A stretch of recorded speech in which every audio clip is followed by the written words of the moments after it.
while everything else gets set up, I'm going to briefly get a drink of water, and then we'll start.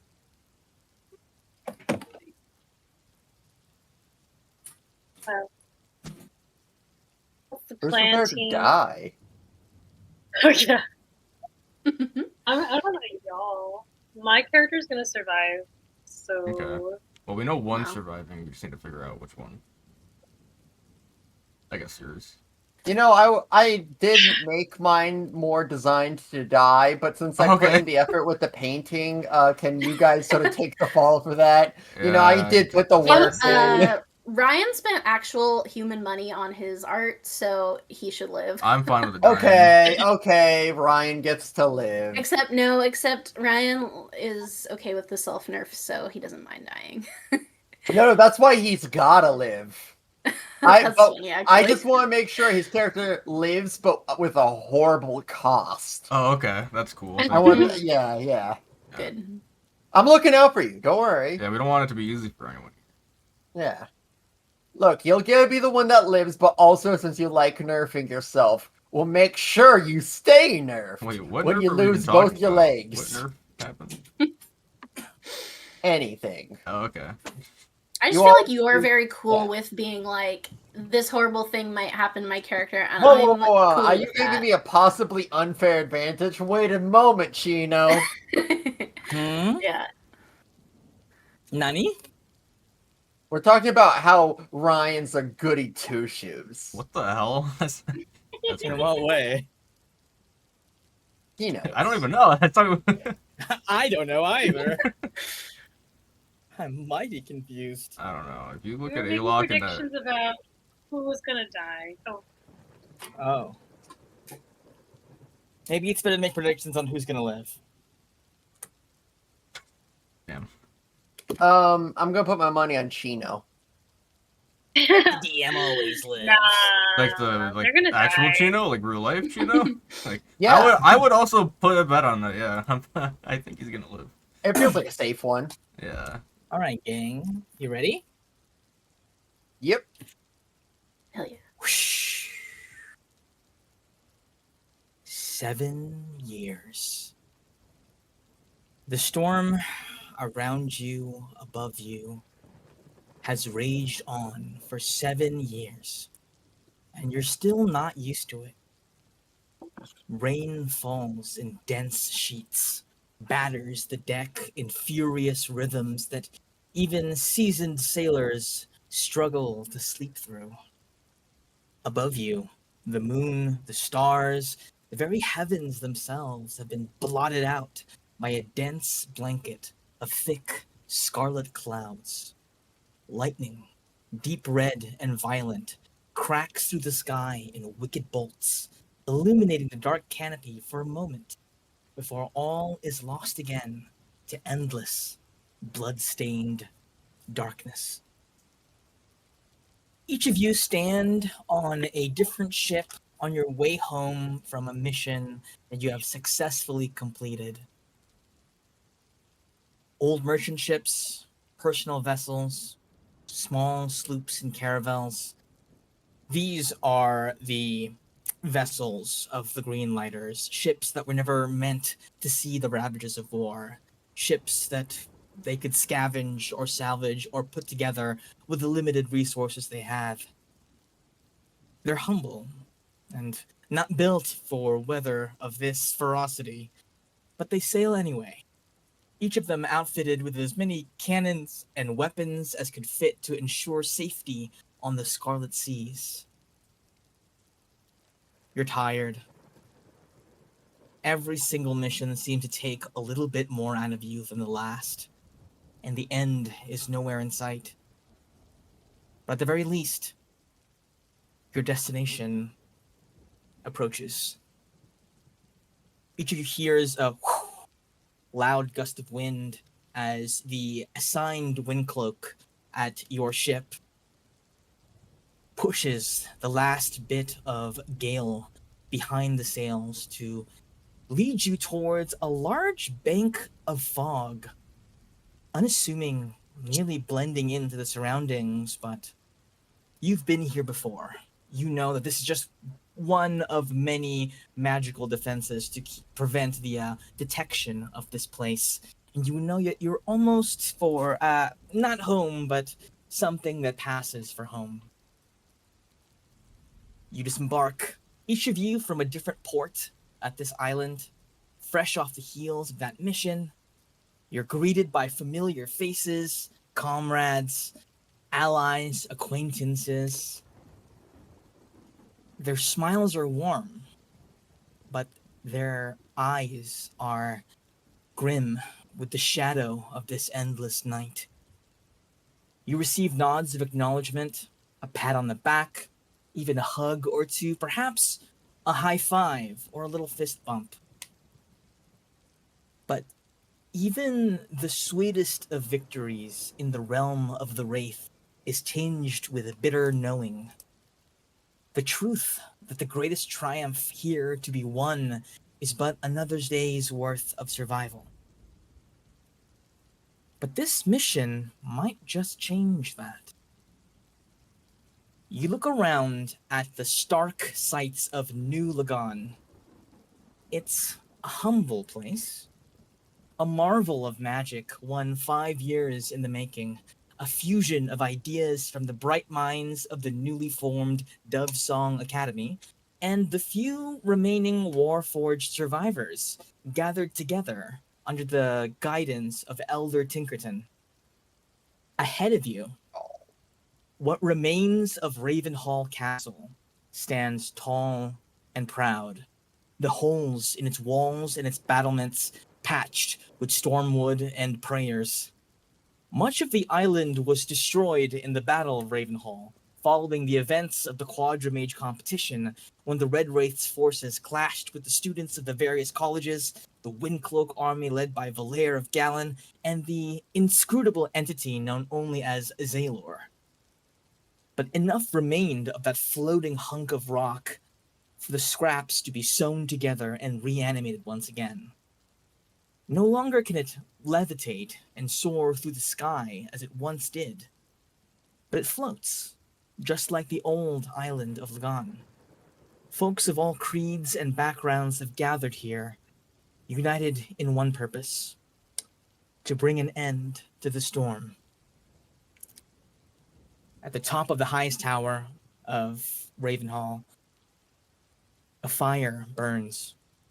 It sheds a warm green light that eases the chill of the storm winds that blow across the island, and serves as a beacon of hope to those who continue the fight.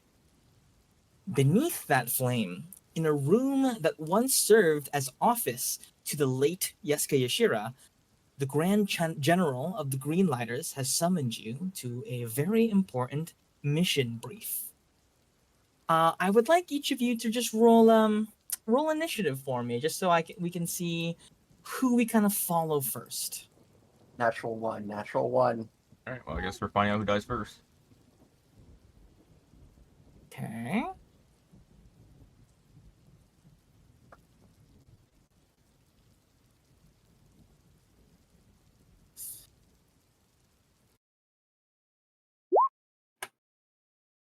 Ooh. I'm so happy for you, Ryan. Thank you, thank you.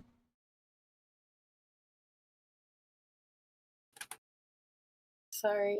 I don't know why my sheet is not loading. Oh, that's why. Okay. Ryan, would you like to describe your character for us and just maybe let me know sort of what their mindset is like as they step off of the boat that they had come from and begin to walk through the streets of New Lagan and head towards Ravenhall? I knew there was something I forgot to do. I didn't prepare this. But I do have an image to look at.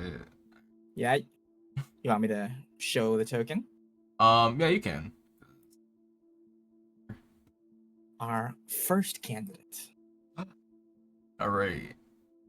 So we have a wood elf who you guys can see is wearing a fun little transparent green cloak. Because he is a wind cloak, though not a very strong one. I mean, you can see what he's wearing. He's wearing like simple pirate's clothing, though he doesn't do much pirating anymore.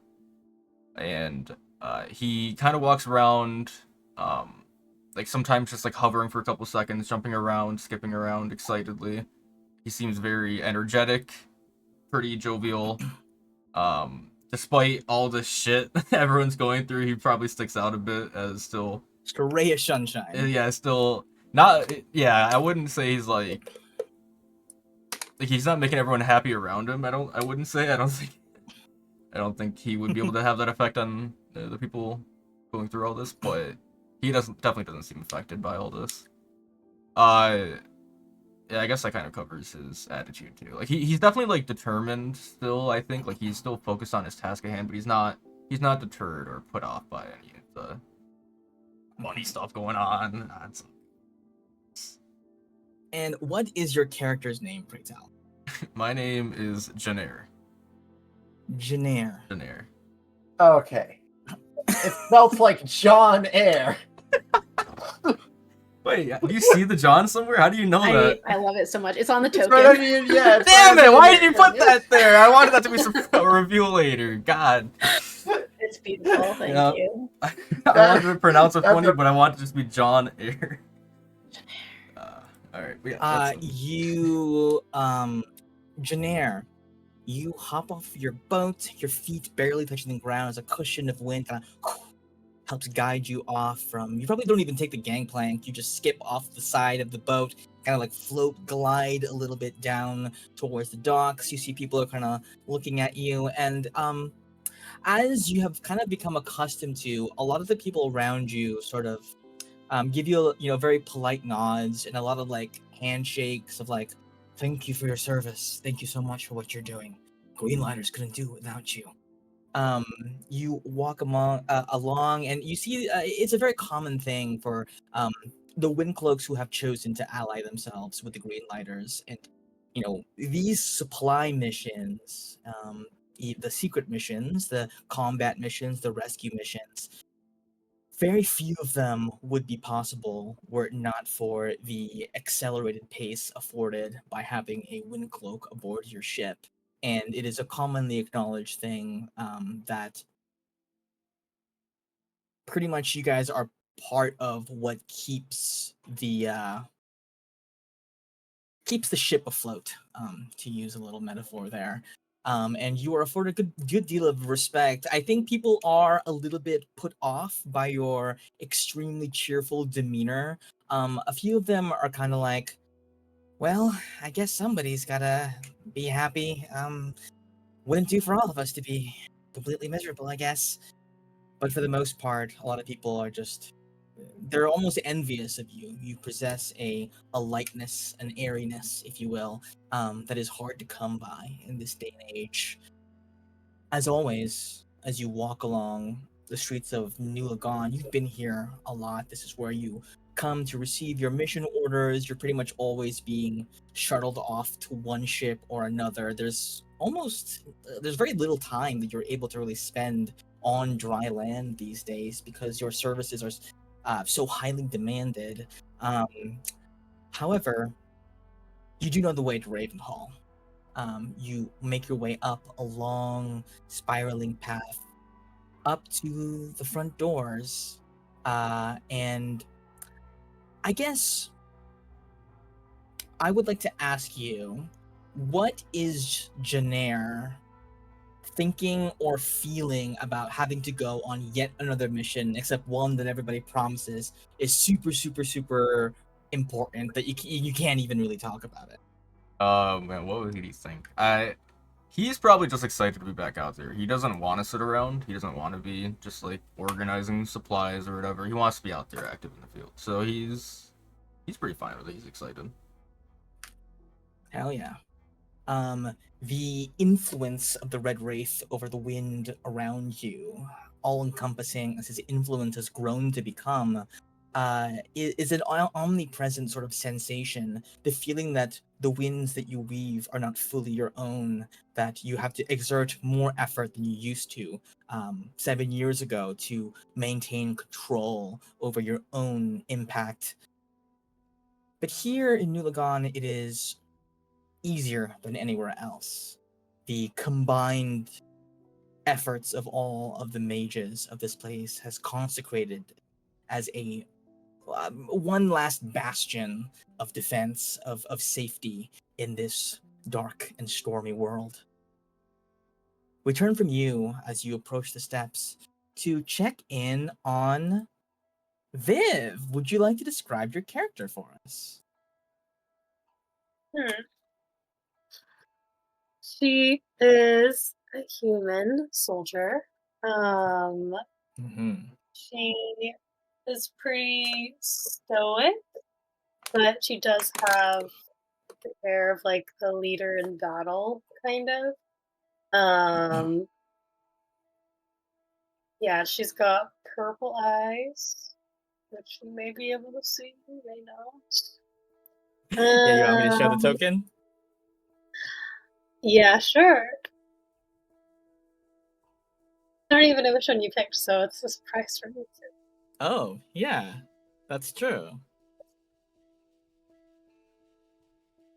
Yeah, and please introduce us to your character's name.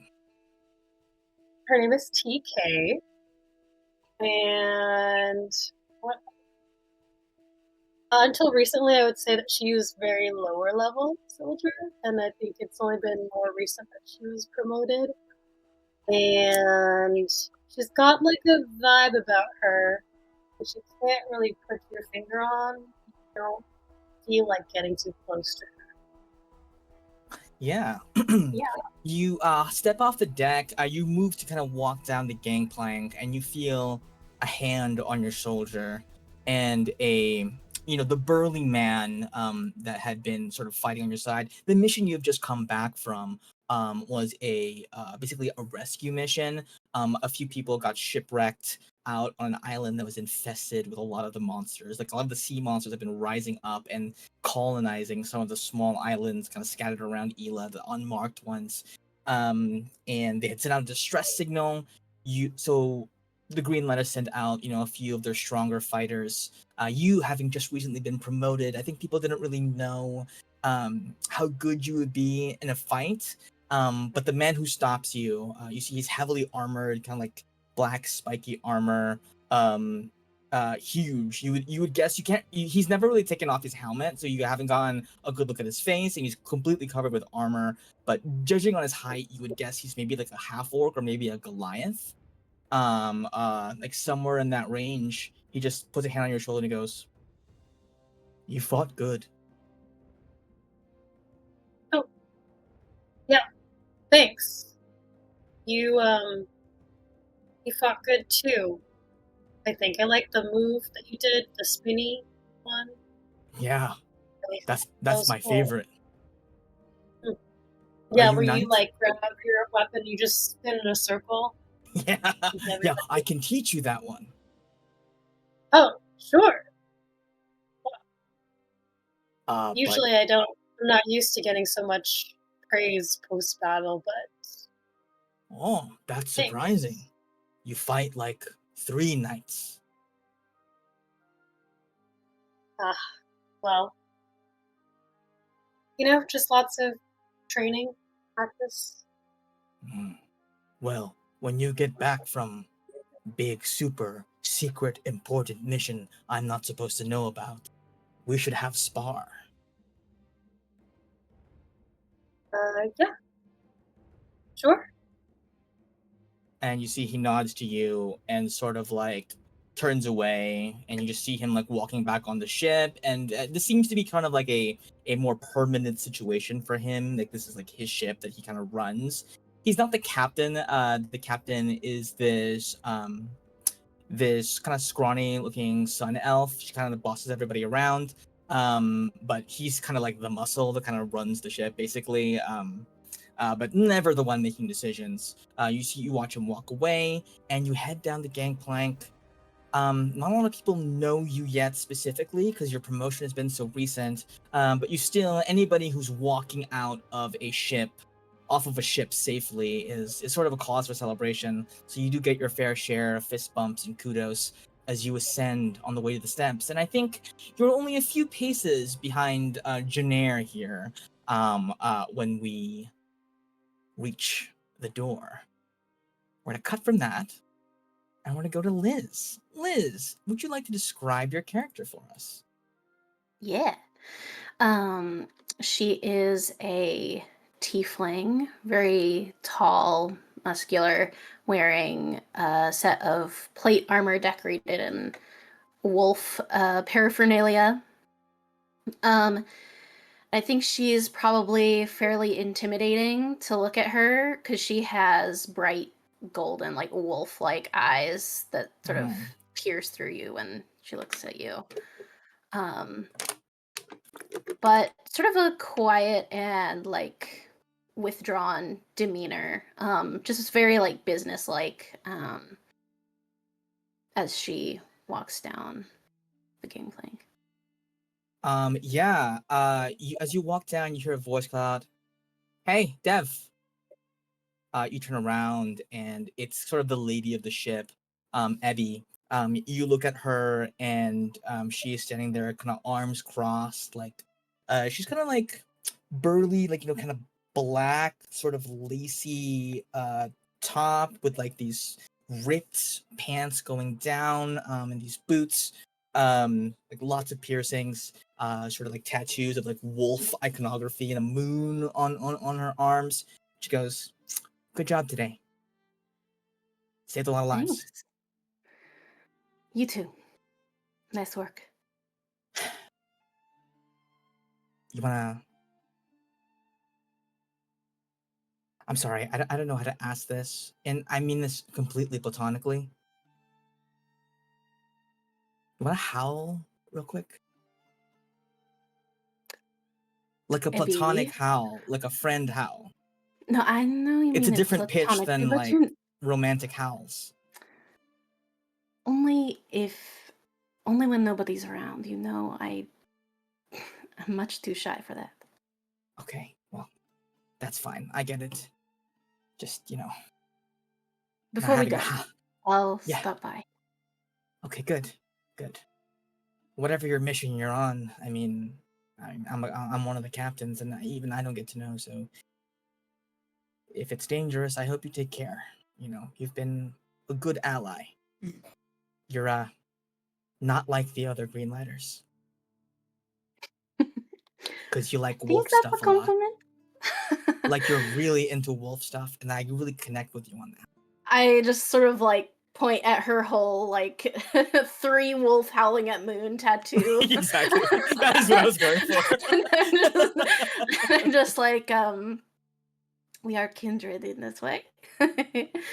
I promise I'll stop by before we go. Okay. Maybe you can give Phelan a treat, eh? I will. All right, Wolfpack, let's get it going. Get ready for the next mission. As I turn around to go, I just as like quietly, so only she can hear it, do a little "oh." She turns and goes, "Oh." That's a little walking. Wolf. I don't know if you can tell. That's a little wolf. Yeah, I throw up one of these. And you as well, you make your way over. You see a couple figures ahead of you. I'm gonna roll a little background check here. Yeah, I think you're fairly aware of Janair, actually. TK, you kind of watch as a lot of people are walking out of Ravenhall, and they seem to kind of be like, they kind of have like a little, paper in their hand detailing their mission. They're kind of reviewing the mission brief, like going over things, maybe, checking the straps on their weapons, making sure everything's good. But a few people are walking towards it. It's pretty late in the night. It's been difficult these days to keep track of time as you can no longer see the sun. But there is a general, there has been a recent importing of the time-telling stones from Palea that they use in the mines. There are some on the street lights to give you a general idea of what time it is, and judging by the glow, you can tell that it is deep into the night. So whatever this is, it must be super important. You see only two figures walking towards Ravenhall.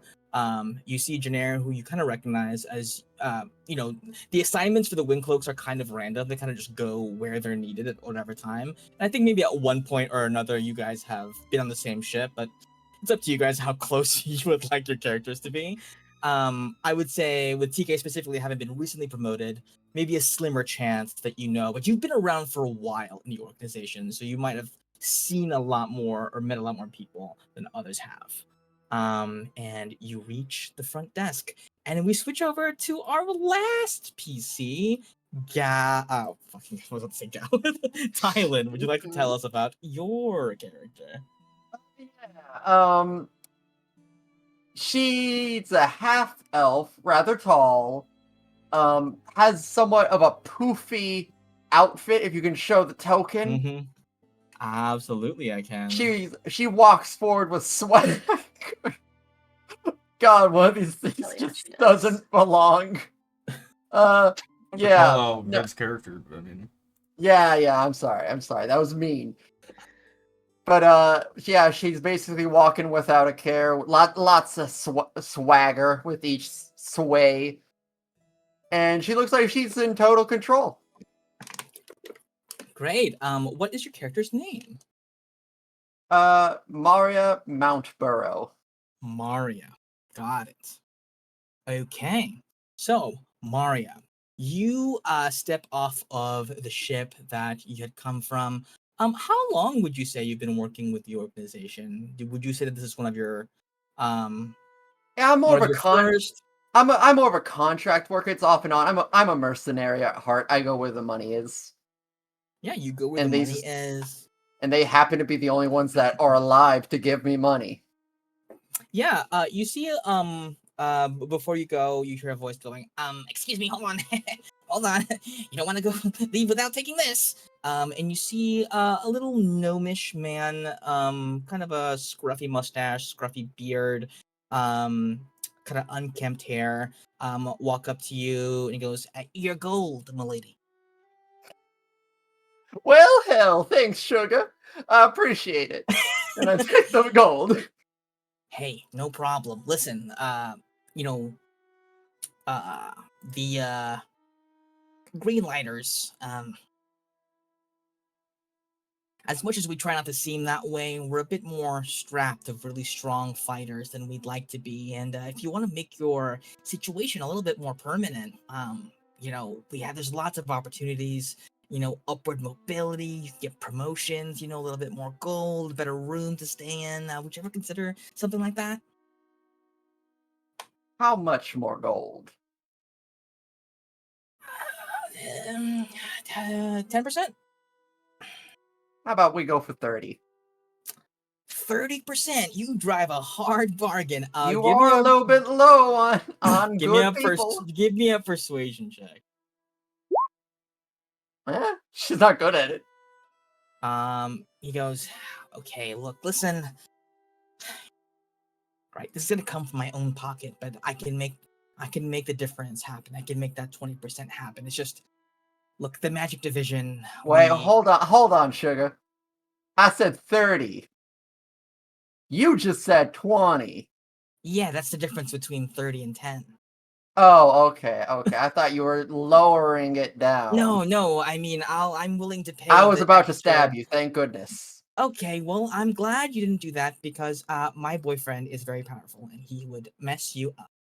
Oh, really? You got a special someone waiting for you?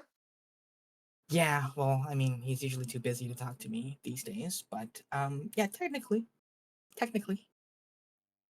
I'm not one for gossip. Okay. Yeah, and then you give him a nod. He kind of goes, "All right, I hope to see you here next time. We really need strong people to help us gather these materials. Mm-hmm. These magical items aren't going to enchant themselves." And you wave bye to your sort of patron at the moment, who you vaguely recall was named Dumas.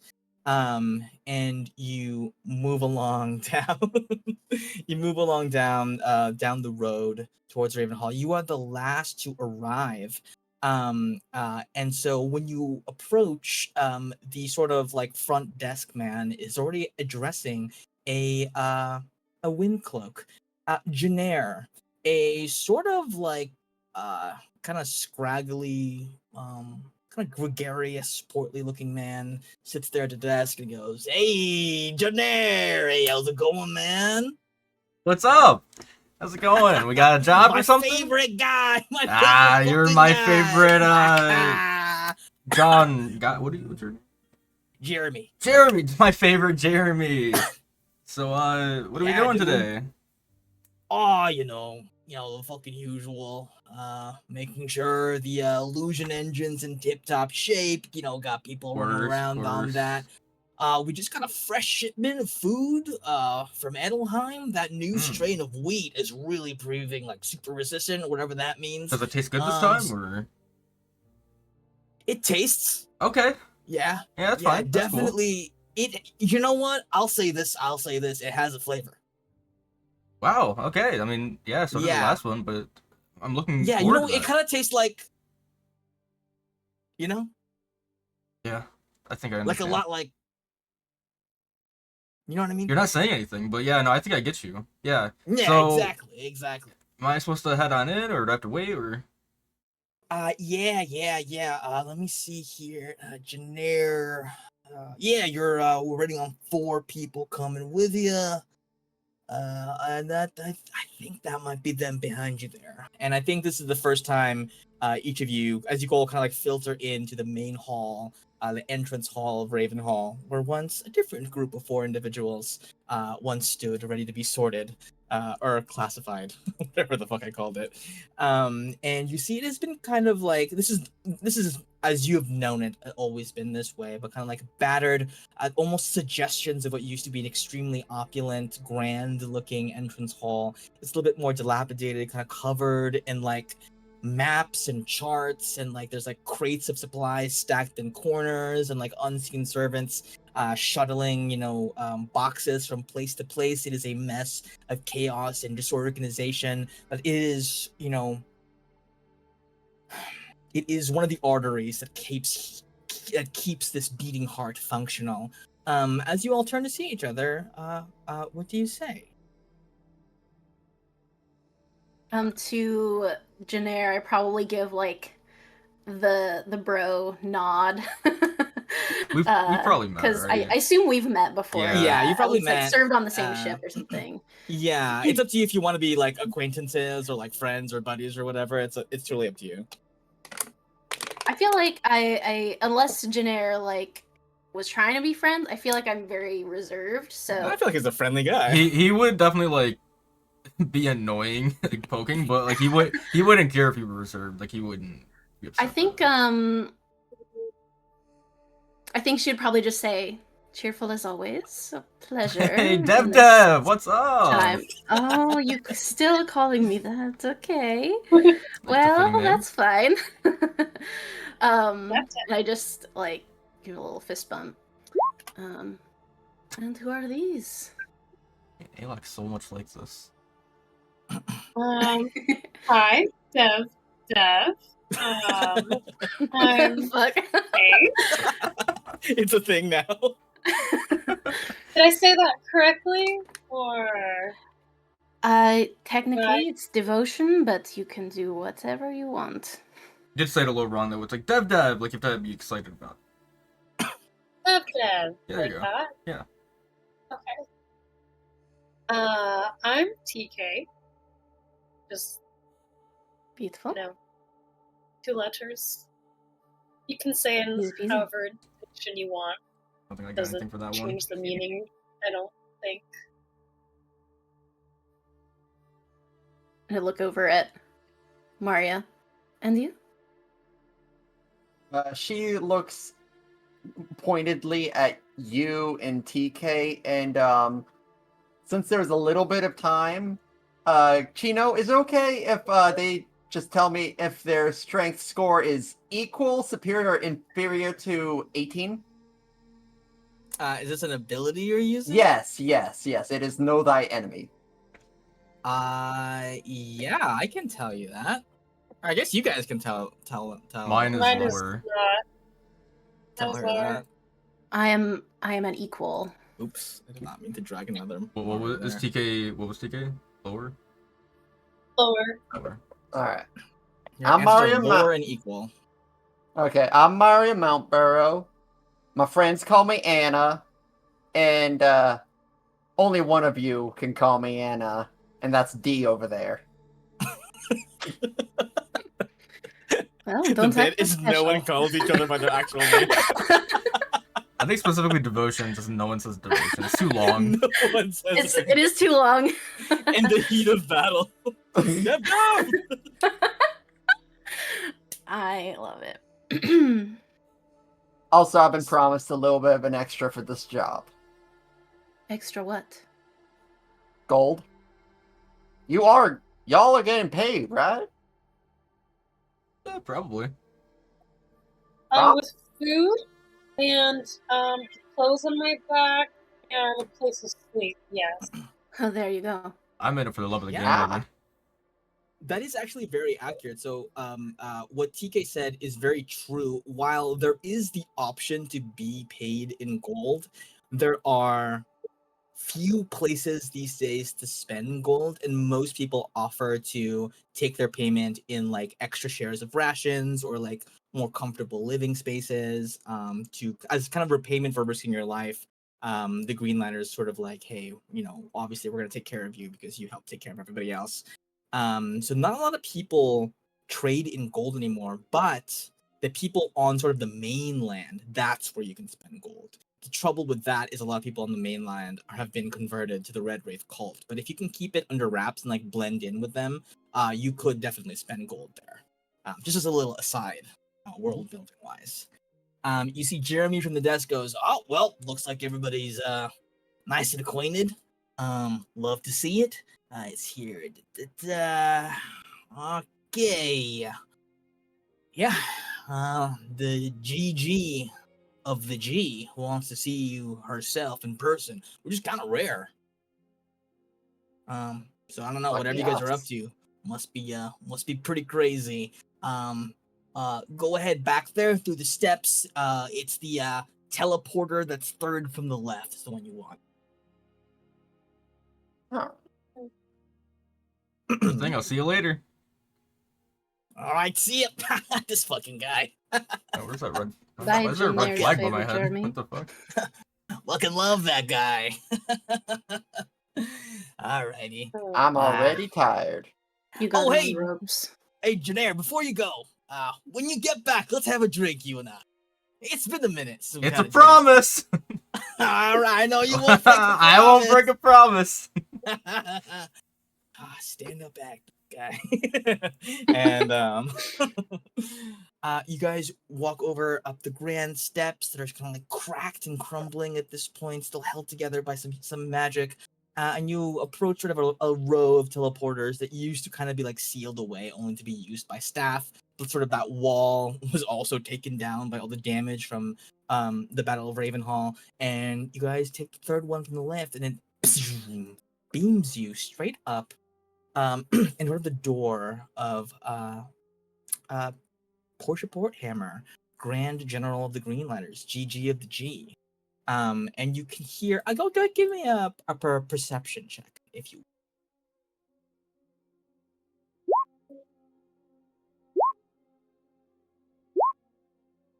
Hey. Also, bien. This is an interesting party. Okay. TK. As sort of everybody is like, sort of like preparing themselves for this meeting. Very few people ever get to meet with Portia face to face. The only thing that people really know about Portia is that she's kind of a legend at this point. To your knowledge, with Nazaire Ventus's whereabouts completely unknown for the last 7 years, the only living person that anybody has sort of spoken to who has fought the Red Wraith and survived and won is Portia. Even though she was knocked out, this is actually old.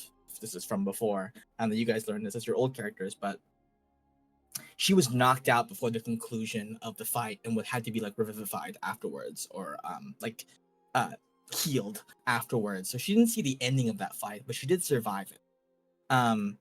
So given that, you also know that she's an extremely powerful mage, and I think one of the only reasons that New Lagan has not yet been detected by the Red Wraith, a lot of her sort of like magical talents every day, her spell slots are being consumed by weaving illusions and anti-divination magics to keep from this place being discovered, and casting them on the ships that you guys travel on to help aid in that. You kind of lean in as everyone's preparing, and you kind of like hear her. It kind of sounds like she's having multiple conversations at the same time. She's like speaking, but there's like 3 of her voices being sent out as if she's like having multiple different phone conversations simultaneously. It's like, listen, I'll get to that. Yes, send it over there, and tell the governor if he wants his fucking supplies, he's gonna have to wait in line like everybody else, and all those other things. Because oh my god, okay, just send the fucking money to Gobland. They don't even need it. They just like that it's shiny. And eventually, who among you do you think would be the one to knock, or do you think you guys would patiently wait for her conversations, plural, to conclude? Is the door closed, or is it like the door's open? Yeah, the door's closed. You can just hear her muffled, speaking from behind the door. I think I probably would not. I'd probably hang back and just, as if I'm going to wait patiently, I just like hold my hands in front of me. if no one else Okay, goes to knock, I think like Janare would be, he'd be patient for a second, maybe tapping his feet, a little antsy. If no one does anything, he'd probably just open the door and then knock. I feel like if I see Janare like shifting his feet, I'll just be like, okay, we got to get this over with before he. That's better. And then I'll knock. And then you hear 3 times, hold on, let me put you on. Let me put you on hold. Hold on, let me put you on hold. Let me put you on hold. Click, click, click. Sending stones being hung up. Door opens. And you see an old dwarven woman, kind of beard down to the floor, all gray and wispy, kind of glasses, razor sharp eyes, kind of sitting there in like unlike how you would imagine a grand general, just kind of like almost like lounging clothes, just sort of like a little bit more put together than a bathrobe, but basically just a bathrobe, sitting there in this garish fucking purple chair that once belonged to Yeska. The walls are completely covered in like status reports that are being analyzed simultaneously, and like big fucking conspiracy boards a la Liz that one time with the fucking Yes. Yeah. the whiteboard. There's like a bunch of those everywhere. There's like maps with like daggers stabbed into them. There's like all this stuff happening, like magical machines whirring and chanting. You see the engine, the illusion engine that is keeping this place safe from being seen, kind of like chugging along, and like a kind of like a rotating fucking hypercube that is pulsing like shimmering silvery light that washes over the island at intervals, creating that illusory mist that keeps it from view. He looks at you guys and goes, well, if it ain't the people of the hour. Dev, get over here. It's been a minute. As before she said that, I had like started to do like a soldierly bow, and I was starting to say like, "Oh, Grand General," and then she just like pulls me in, and Yeah, she kind of like trots over. Oh, my bones got like she's I way give her. stronger than she should be. I hug her to crack her back a little bit for her. She knows. I know she likes that. Yeah, I needed that. It's been a while. And Janair, don't think I don't Hello. see ya. Hey, how's it going? Hey. Maria, I know all your names. TK, what's up? Howdy. Not all of you have met me, but you know, I do personally look over every new recruit and have a hand in assigning them to their mission. So, you know, I know enough. Go ahead, have a seat. She snaps her fingers and seats appear kind of like underneath you where you stand. She goes, sit down. This is gonna be a minute. I turn my my chair around and sit in it like a cool teacher.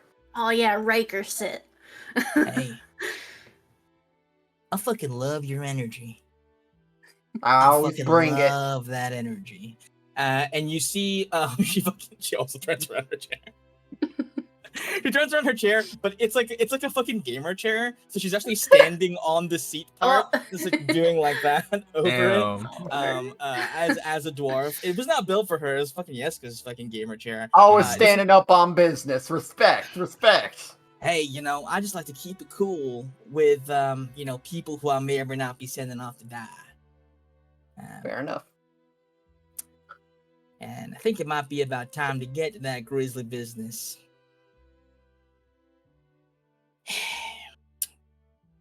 All you are here because you show promise, you've done good work, you've helped us out of a lot of binds and contributed to the ongoing success of this community. Each of you have risked life and limb for whatever purposes you may have, noble or otherwise, to help your fellow survivors weather this damn storm. What I'm about to ask of you is, for lack of a better word, cruel. It's a mission that carries with it an incredible amount of risk, one that's liable to get one or all of you killed. But if successful, it would place into the hands of our organization the weapon we need to win this war. As of today, we have confirmed reports of certain temples in existence across Ela. She kind of like waves her hand and it does the fucking like Iron Man thing where it calls up a big screen, like 3D maps and stuff. It's like a map of Ela that gets kind of generated across the space with illusion magic. And you see like little targeting reticles appear over specific spots on the map. And she goes, within one of these temples lies our weapon. And your task is to go to one of them and see if you can't fetch it for us and end this goddamn nightmare for good so an old fart like me can retire in peace. You are one of 4 teams, each composed of the best the green light has got that ain't tied down elsewhere. And you have been assigned, and you see that there are 4 locations. One is centered around Castlemond, one in Terai, one in Edelheim, and one in the Twin Isles. You have been assigned. Right. Let's see. Yeah, right. Hope you don't mind sand in your boots, because a lot of you are headed for Terai. You'll be reporting to Dock 8, and your host vessel is going to be... Whew, she whistles. I can't whistle, but imagine she whistles. Well, ain't that something? Looks like you'll be selling with some legends today. Right. Well, report to What's-His-Face about the Reaper. Big black ship, frog flag, hard to miss. Oh, but before, you best head down to Sir Inkwell, Master of Magic's office. And he'll get you outfitted with some better weapons and some doodads to make it slightly less likely you don't bite it in the process. Any questions? What is this thing we're being asked to look for? We should know what we're after, shouldn't we?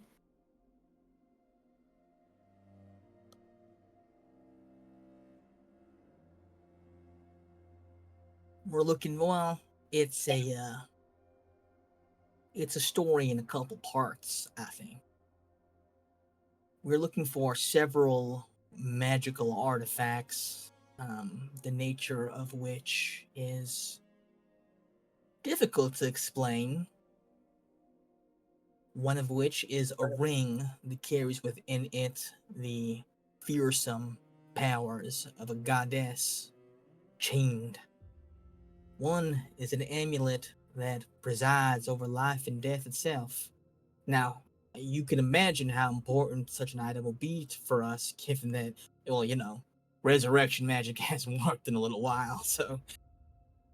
And the last 2 items, well, they're kind of just rumors, but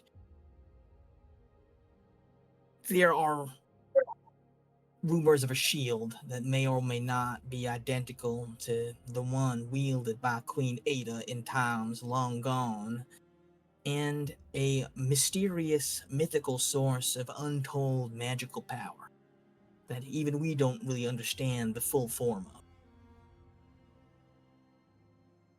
4 items, really, but they combine to make one weapon. We changed what's the that? tides of the war. Where'd you get this information? Well, I am a highly advanced master of divination. I've seen it in the stars and have had it backed up by several outside sources, of course, peer reviewed and passed, of course. It stands to reason, based on our research, that these artifacts do exist and that they are likely to be located in these places, abandoned temples to a dead god that as of late have recently, well, not recently, but within the last few years, have begun to spontaneously show signs of life.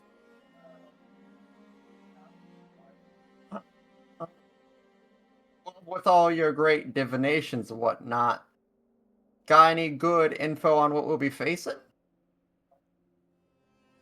That's the thing. This god was a trickster god, and I can imagine. I mean, he went to the trouble of creating a bunch of different temples and making them all impossible to divine into.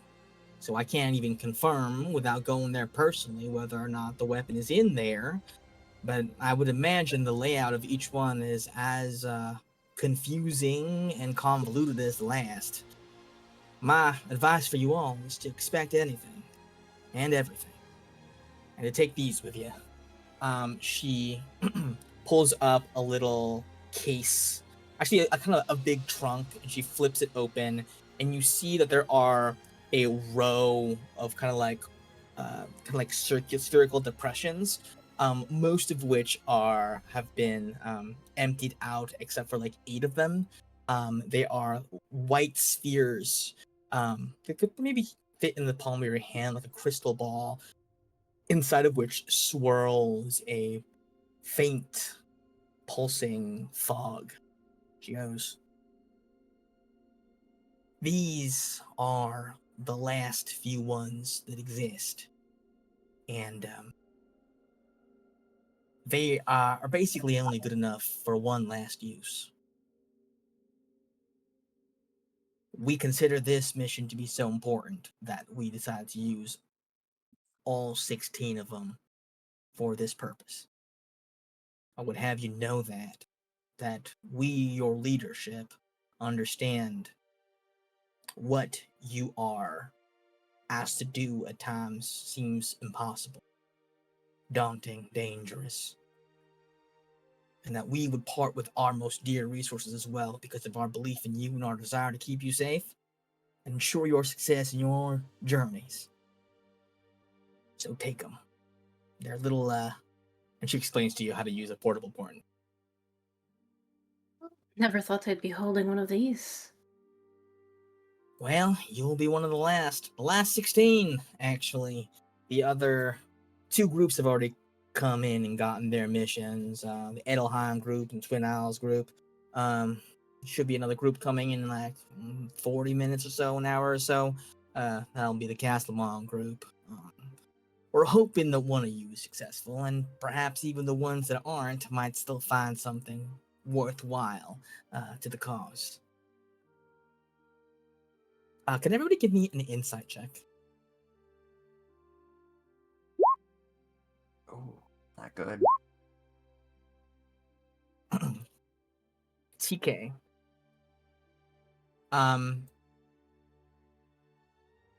Portia has lied. Okay. She has lied directly to your faces. And you feel like she might have been lying about exactly what the weapon is. But a few of the weapons? You think she was lying about what the weapons are. Okay. On a 22, though, you get the feeling that it's not like a malicious sort of lie. It doesn't seem to be like cackling madly, and so I led them to their dooms type of lie. It seems like the kind of lie that a general gives to their soldiers. Need to know basis kind of thing. That kind of thing. Like she gave an answer that would satisfy you, but you didn't feel like you needed to necessarily know the full truth. Also, what were the tokens? You said portal. The portable portents that you guys used to have. Got it. Okay. Got it. Okay. That we can attune to. And if you guys like, you can roll them maybe one last time to see what you are. Ooh. Wow, good rolls. Always good to have a low roll for your enemies as well. Mm-hmm. Just 1d20, Viv. Wow. Okay.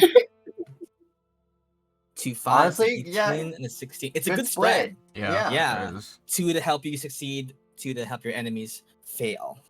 And you kind of take them into your hands. You feel them. You feel sort of the fate inside of it kind of like crystallize and lock into one specific sort of push. And you take them with you. She goes, "Don't forget to visit Simon." As you guys head out, unless there's anything else you want to say to Portia. Just real quick, double checking. If I still do pass on during this mission, the rewards will still be sent back to my home, correct? Absolutely, of course they will. All right. I also have a question. Yeah, what's up, John? Hey, 40. So you said that we're gonna be on the Reaper, but they haven't been here as long as a lot of the other crews. Is that smart? Like, I could probably talk to Wendalius. Maybe we can get the Gale. They've been through a lot more. You know, get there faster. Well, Wendalius is tied up in a lot of pirate politics at the Mo. Naturally, if I could have gotten the Gale, I would have gotten the Gale. Of course. Tried to get the Shroud too, but all of them are in their petty squabbles. Half of them think that they should, well, let's just say there's some political disagreements at play. This is why I usually don't deal with pirates, but yeah, you know, some of them are all right. All right, fair enough. Everybody can you have perception check?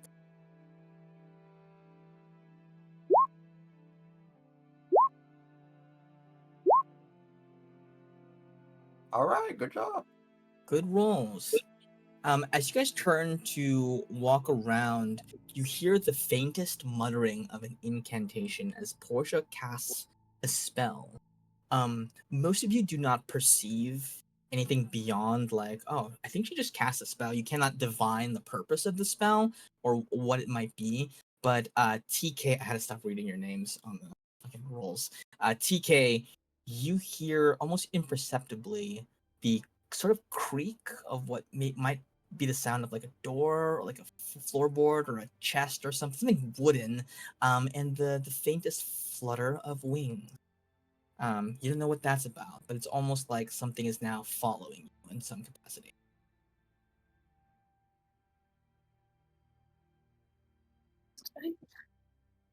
Okay.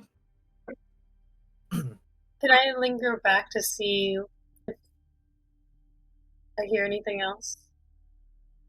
Yeah, you kind of linger back. Everybody kind of like walks on a little bit ahead of you, and you, with keeping that 21 perception, you catch almost out of the sliver of your eye something small, invisibly kind of like flutter past you. You can get a sense of the size of it based on just the sound of its wings.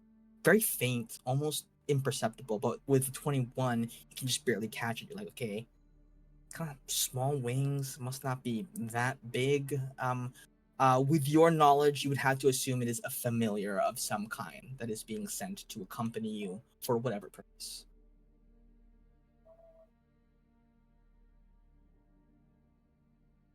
I follow the rest of the group, but I just kind of keep it in the corner of my vision. So we're going to a very deadly mission. We're nearly almost guaranteed to die. And we're being taken there by the Reaper themselves. What are we? Some kind of suicide squad? Yes, I think so.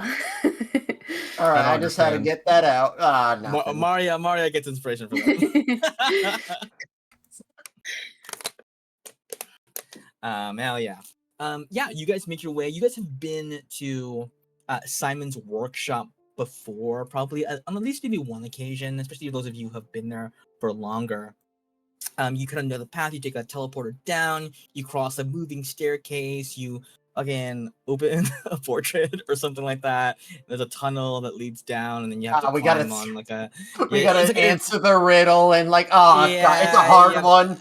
You have to answer the riddles 3, and it's a We're gonna be whole late. thing. We're gonna be late if we don't get this. How do It's a you get the whole fox, production. the goose, and the grain across the river? Well, if you take the fox and the goose, the fox gonna eat the goose. It's a whole fucking thing. But eventually you come to sort of like a secluded tower on the other side of the castle, where the division of magic sort of has hunkered down in. You pass by lots of people at the little workbenches. Everybody's like working on enchanting people's weapons, devising new magical items that can help people survive, maybe help ships sort of stay hidden, protect them from the weather, trying to like weatherproof, entire vessels, like the entire thing. People are doing research. I think TK, you notice like Dumas has kind of finally arrived there and is kind of like overseeing a couple of like of the experiments that are going on, like giving notes.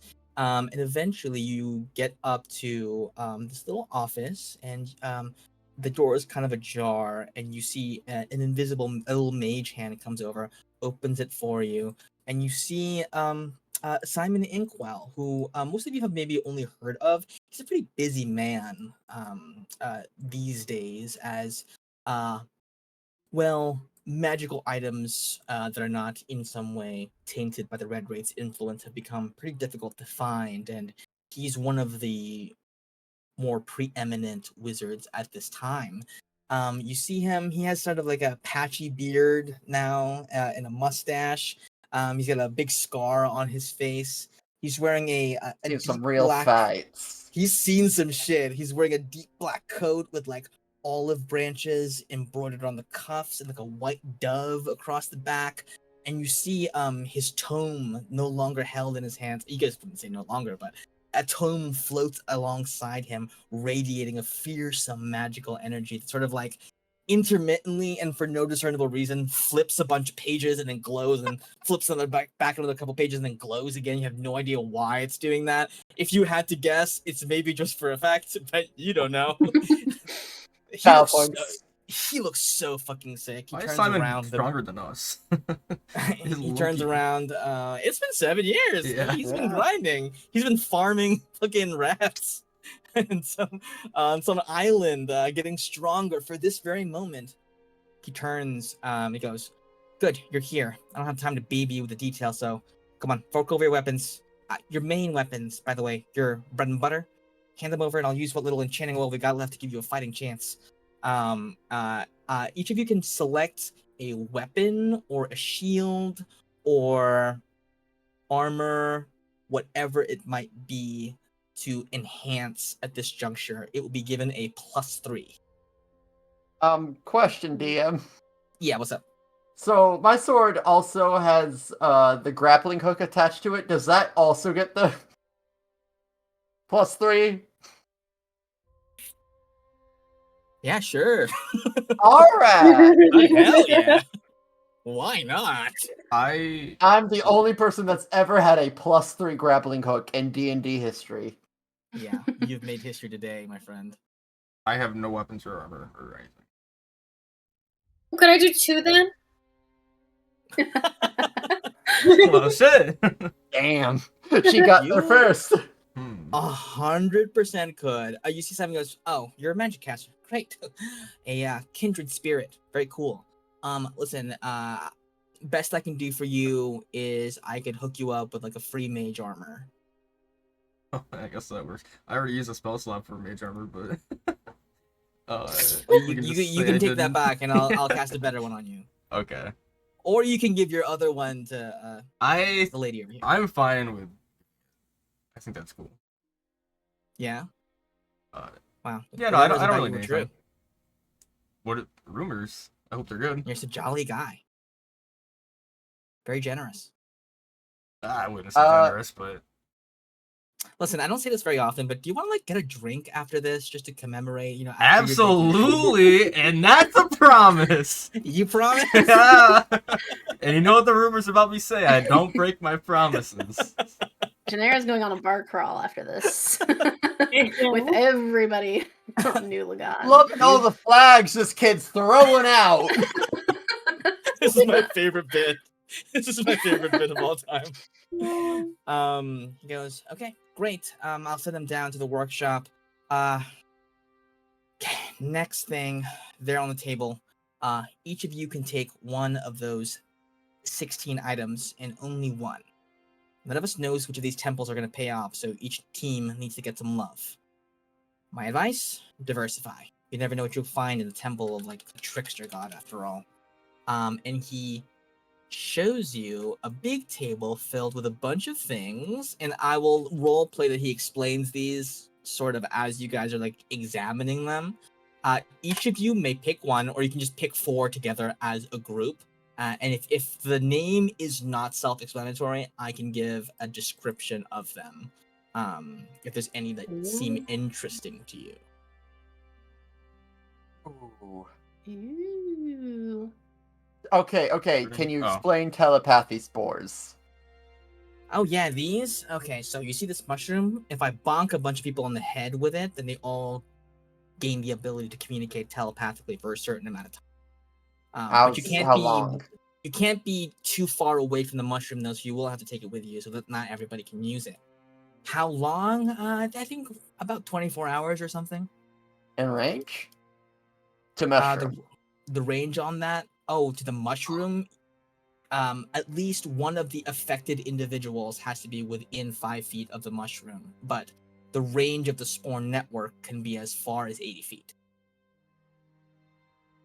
Pretty damn decent. I mean, communication is always king. Well, I mean... Wait, that's how... Yeah, what's about that? Oh, yeah. Well, this was sort of recovered and reconstructed from some... It was the weirdest thing. Some miners in Palea sort of like unearthed it at sort of a shrine of Palea. They were doing some reconstruction work, and they found like scraps and pieces of some what appeared to them to be just enchanted metal.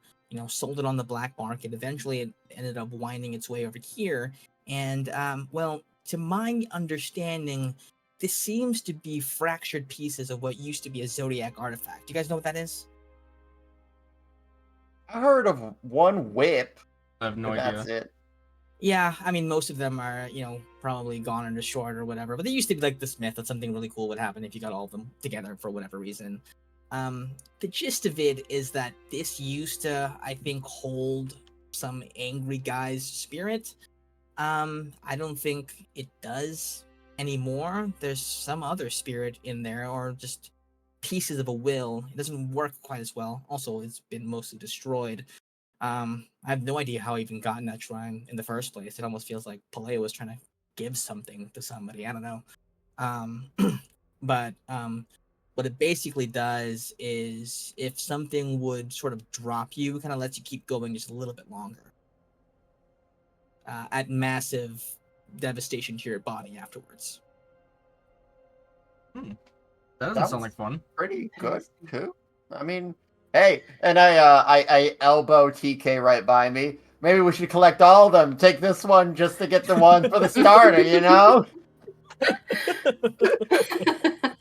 I bet something cool would happen if we happen to collect all of them. Surely no one would be dumb enough to try to go for all of them. That'd be ridiculous. I think that seems pretty hard. I don't even know why that's worth doing. I'm just saying we should keep that in mind. Yeah, what's up with this funny little orb? Oh yeah. How does it got glasses on it? That's this weird. This is Professor Orb. Yeah, it's literally just a fucking big ass orb with like glasses taped onto the side. He goes, "Hello, I'm Professor Orb. Oh. Once a day, you can use me to sort of give you knowledge on things that's sort of happening around the world. If there's some kind of, hard question relating to arcana or history or something intellectual of the likes, I can, search my vast and not infinite, but considerable knowledge and maybe answer the question for you in case, some of you aren't so smart and something needs to happen that someone would need to be smart for. Look around the group. Yeah, we probably could use that. I feel like makes sense. And Not a Do you bad idea. do you always talk even if we're not actually getting the question out of you? Can we always just chat with you? Mostly when I'm spoken to, as to not sort of clutter Okay. up the works. Do you like puns? I love puns. All right, I want this one. Good choice. I mean, I Why? A approve. man of taste. I think we could use a fifth member. You seem like fun. Tell you what, after this is over, You want to like drink in some like magic or something, and I can have a drink? absolutely, you and I should have a great ponder. I think that would be a great idea, and that's a promise. And that's a problem. All right. Okay. And you see something else? Anything else you guys want to look at? I pick Does up the the lightning rod Horn of Valor do? and then I chuck it back. Lightning rod. Oh yeah, so that's actually a prototype. We're trying to make more of these, but this is our earliest prototype, and it's not probably gonna work as we're trying to perfect the design. Anyway, I'm rambling again. Get it together, Simon. It will, in theory, absorb a good amount of damage that may be caused by a lightning strike or anything of that nature, and give you the opportunity to redirect it back at a source. As you can imagine, this would be really instrumental in our fight against the Red Wraith. Not that I think he can probably be harmed by lightning. He looks like he's kind of like made of lightning a little bit, from what I understand. But his ghouls aren't. So we're hoping to be able to use the lightning strikes as a weapon against him. This is the prototype. There's no guarantee how well it is gonna work, really. But you're welcome to bring it with you if you're willing to take that chance. Hey, Yanni. My- Yanni. I'm looking at you. I'm looking at you Did you now. say John? Yanni. Ain't that's close enough to your name, right? Oh, you're talking to me. Sorry, I was too Yeah. busy talking to the orb You here. talking to me? For me? Do Oh, you yeah, what's up? you seem you don't seem strong. Do you Okay. you're the spellcaster sort, right? No, you're right. Yeah. Can you cast Dispel Magic?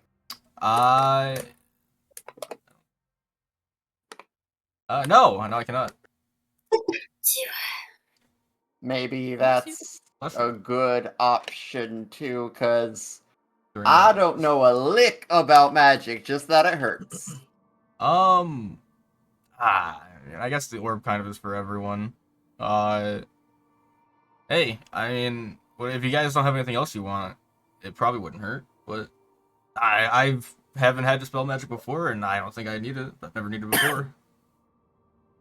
Well, I mean, like, let's look. I'm looking through these Ring of Comprehend languages. That doesn't seem as useful. I mean, if we really needed it, we might be able to just ask the orb. Brittle Skeleton Key. I'm decent with lockpicks. I'll have to find lockpicks before we go, because I don't have any in my inventory. But maybe Oh, that yeah, should take be these, fine. take these. Oh, thank you. All right. My A thieves friend of tools mine, are- a friend of mine breaks into my office all the time and just leaves them lying around, just paying my ass. But yeah, She you can sounds have these. great. All right, Hammer of Remove Curse, Glove of Dispel Magic kind of does the same, probably. Well, that magic curses are kind of different. Pretty different. They're magic. They're magic. I mean, All right. sure. Misty Stepper. I mean, like that's just for fancy. That's for fancy folk who want to teleport. We don't. Warhorn of Valor. Ocean Is everyone looks away sure? because she can misty step, so Eh. she's like, Oh yeah, the War Horn of Valor. Basically, you can blow it, and if you're, scared for some reason, you stop being scared. And when you do, you can also give a lot of people around you a little bit of extra toughness. Oh. Translate that to bonus 1 AC until the start of your next turn, and 1d8 temporary hit points. Till the start of your next turn for the hit points too? No, but just the AC. The hit points stay Okay. as long as you have temporary hit points. That so seems one AC lasts useless. for We don't seem like we get that's scared easily. decent. No, That's we wouldn't get decently scared. strong just for the I'm healing. sure but, nothing is going to come up that's going to scare us. Health, We'll be fine. Water breathe. We're going to a desert. What are the chances we'll need a mask of water breathing? I'm sure it would. It's just a coincidence it's here. It would. Dagger of Feign Death. I mean, wouldn't come up. that's. Yeah. Parapet. Look, the only ones that look Well, a little bit interesting is the Dust of Disappearance still. I think that maybe we all give a say on what we want individually. I chose the orb. If TK has something that sticks out to them, and Dev, if you got something that you want, Dev kills me. I just elbow TK, like, anything you like. Wound closure, is that different from general healing? Oh, that one's a really good one, actually. Ever since resurrection magic stopped, working, it's been even harder. It's been even more important to make sure that people get healed as soon as possible. That little thing will basically, the moment you drop, like you can't stand up anymore, like you would have gotten knocked out, it'll bring you back up. And anytime you get healed, it's as effective as it possibly could be. I stole this item from Baldur's Gate. Is that? It's a good item there too. I think I thought it was an actual item, was it not? It might be. I don't know. It is. I'm not sure if it does exactly the same thing, but with it that does do effect. this. So the translation is, if somebody would cast Healing Word for you, they wouldn't even roll the D4. You would just get healed full. If that makes sense. If you drank a potion that was 2d4, it would just be 8. Plus 2, so it'd be 10. So you would never need to roll for healing. It would always be the full amount. I don't think that's gonna help this group that much because I don't think any of us really do that except for maybe the paladin. But coming back up, a second wind too. Some of you guys are fighters. What does the Amulet of Health do? Increases your con to 19. Whoa! That one's pretty I strong. want it so bad. I want that. Please let me have it. I mean, yeah, you can each pick one, so you don't actually have to talk if you don't want to. Hey, if she's taking it, then I won't. So the periaptive wound closure, is that kind of like ringing the bell? We know, but this is like... It's more like a death ward kind of. It's only for you. Okay. So when you get healed, it's always the max amount of healing, and the first time you drop to 0 hit points, you will instantly go back to 1 HP and be stable. And that's like a limited number of times, or is that like... That is, for the purposes of this one shot, it'll be once per day. Well, So ultimately just once. Just one time, instead of dropping to 0, you just stay alive. and then the max healing is also once? The max healing is as long as you have it. Oh. Not bad. This applies to potions too. And I will say, each of you just mark down that you have a lesser and a greater. We'll say, a lesser and a greater. That seems fair. Each of us do. Each of you do. It comes as like a little pack of supplies that everybody gets. With like your ropes and your pythons and your fucking whatever candles or whatever pack that you guys chose. Like that gets re-upped every time. Lockpicks and such. I think the only ones that we haven't covered is Just Disappearance. That basically you toss this little thing in the air and you all become invisible for a few minutes unless you break it by casting a spell or using an attack. And Aries, Sloppy Spores, Mask of Water Breathing, self-explanatory. The Brittle Skeleton Key will shift itself to become an exact match for any key, including magical locks, but only once. So it gets stuck that way forever. So you can't keep reusing it. That's why it's called brittle instead of a normal skeleton key. And as you guys debate amongst yourselves, I'm going to use the restroom real fast. But yeah, let me know what you guys are thinking of grabbing. So what are you two thinking about? I'm just gonna choose what, like, I have a list of things that I think are good. So you guys just choose what you want, and I'll round it out. Yeah. I think I will do the Amulet of Health. It's really good. I can't for the blame extra you. con. It's very strong. Oh, also, I wouldn't. I mean, what class are you, Viv? Have you told us as a fighter? Okay. I mean, I wouldn't sleep on the Misty Steppers because teleporting is usually pretty nice for fighters, but for like any martial, assuming you're melee. The Misty Steppers? Yeah, I wouldn't sleep on Misty Step. It's a good spell, but there's a lot of good things. Because that wound closure, like not going down. Wait, the Misty Steppers, you're saying it's a good one or it's a bad one? I think it would be good for. I mean, I guess For a not fighter. this, but yeah.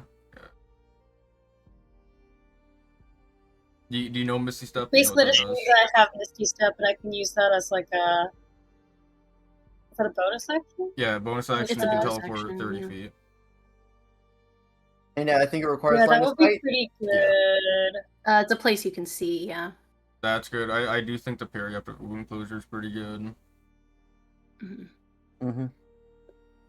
I doubt he would have put Mask of Water Breathing on here if it wouldn't come up. Yeah, I know. Desert. I was still like picking it so that we could like. I don't know. The Mask have of to Water use Breathing it. is for the other team. you Yeah, see. Yeah. They just didn't take it, or the team after us, maybe. Yeah. Yeah, I do wonder because like Tyler, do you same have thing a with the skeleton preference? key. Oh, what? Huh? Do you have a preference between any of them? I think I'm between Misty Steppers or Periapt. I'm more like Periapt of Wound Closure is really good for sure, but I'm actually more in between Glove of Dispel Magic or a Half Helm of Ares. But to be fair, Half Helm of Ares is kind of just because I want the whole set. Just hand delivered to the main party. I want the lore.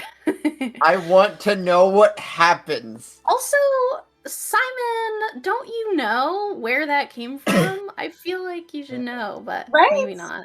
Well, Like Suma wait, was I'm wearing like- it. I mean, like, for sure, Gallet would have, like, should've seen me said, wearing it. hey, did you know the guy's crazy? He swam through lava. Like, that is a common story that is often told.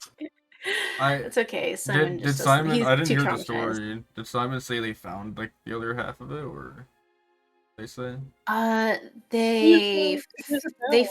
found it in like the lava of Palea somewhere, and they were like, "We don't know where this came from." Lies.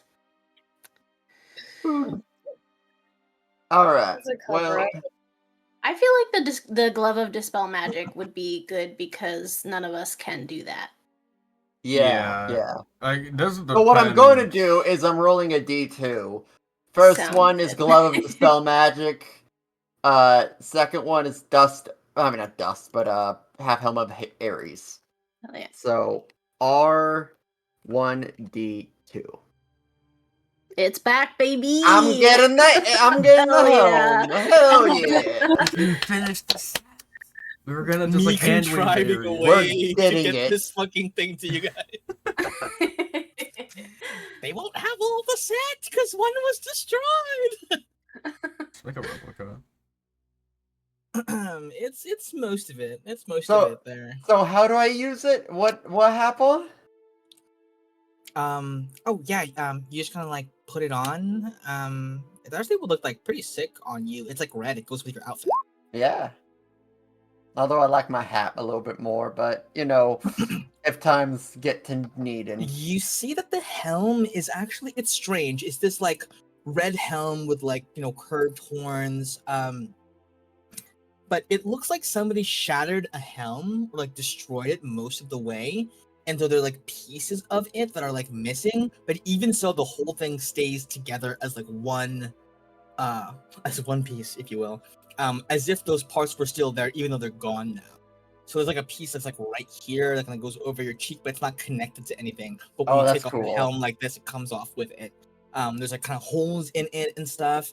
And you put it on, and give me a perception check or like an insight check or something like along those lines. One of those. I'll do insight.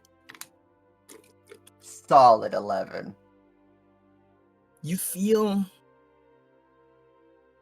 a strange sensation. It's hard to describe, but it feels vaguely fatherly. Well, I'm happy I don't have any parent problems. Good for you. I have so many. You see Simon stuff. Anyway, so what are you guys dealing with?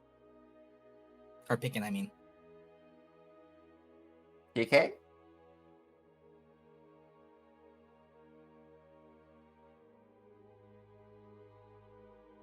You're muted.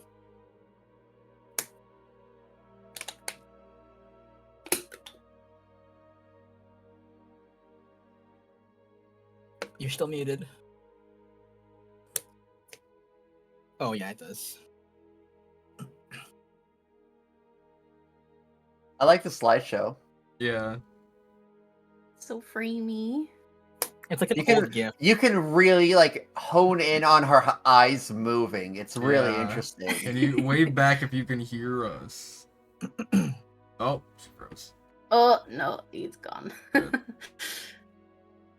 Sad. Well, that's a shame. She just fell asleep standing up. She just teleported away with the missing steppers. Wow. Can't believe she would do that. Or the dust of disappearance. That makes more sense.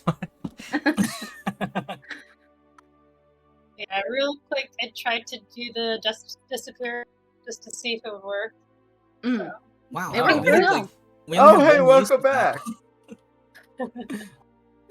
back. But yeah, I think after trying that, I think I'll go with the hurry up to Okay. wound closure.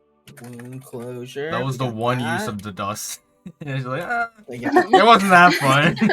The thing. we got the half helm. We have The fourth group's gonna just have 3. Dev, you're taking the amulet of health. Yes. And Professor Orb, are we locking in on that? Yep. I think so. Hell yeah. Alright, these are your choices, and the rest get taken away somewhere. So make sure that you have added your +3 to your weapons. Can I add it to my armor? Sure, you may add it to your armor. Actually, this is an important question. What gear is TK wearing, like using? Is it like what armor, what weapons?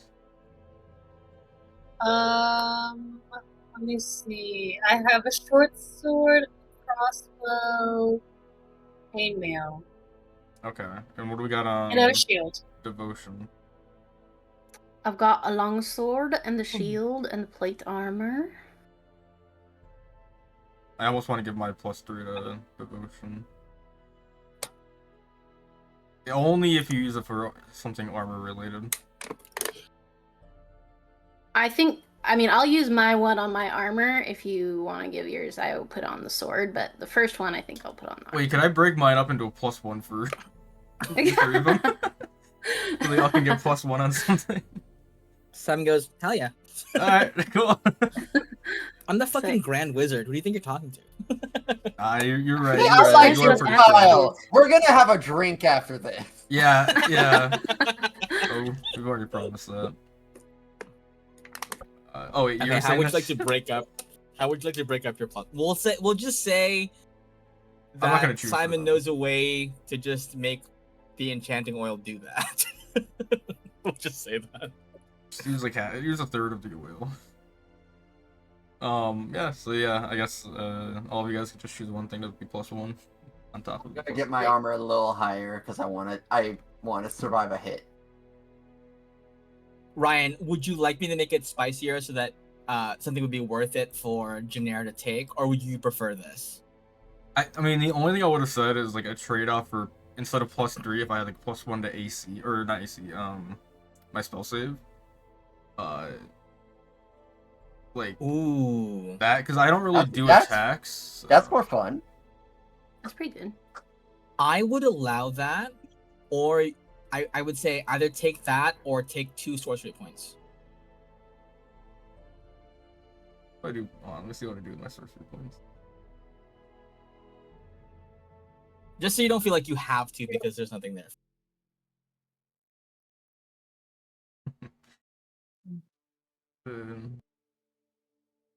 That should-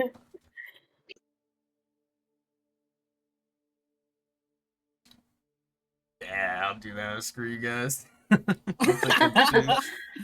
Taking the numbers off. 2 You're sorcery paying. points. You're paying for the drinks then. I'm not me. Yeah, that's fine. Is it a promise? I don't even want drinks. That's a promise.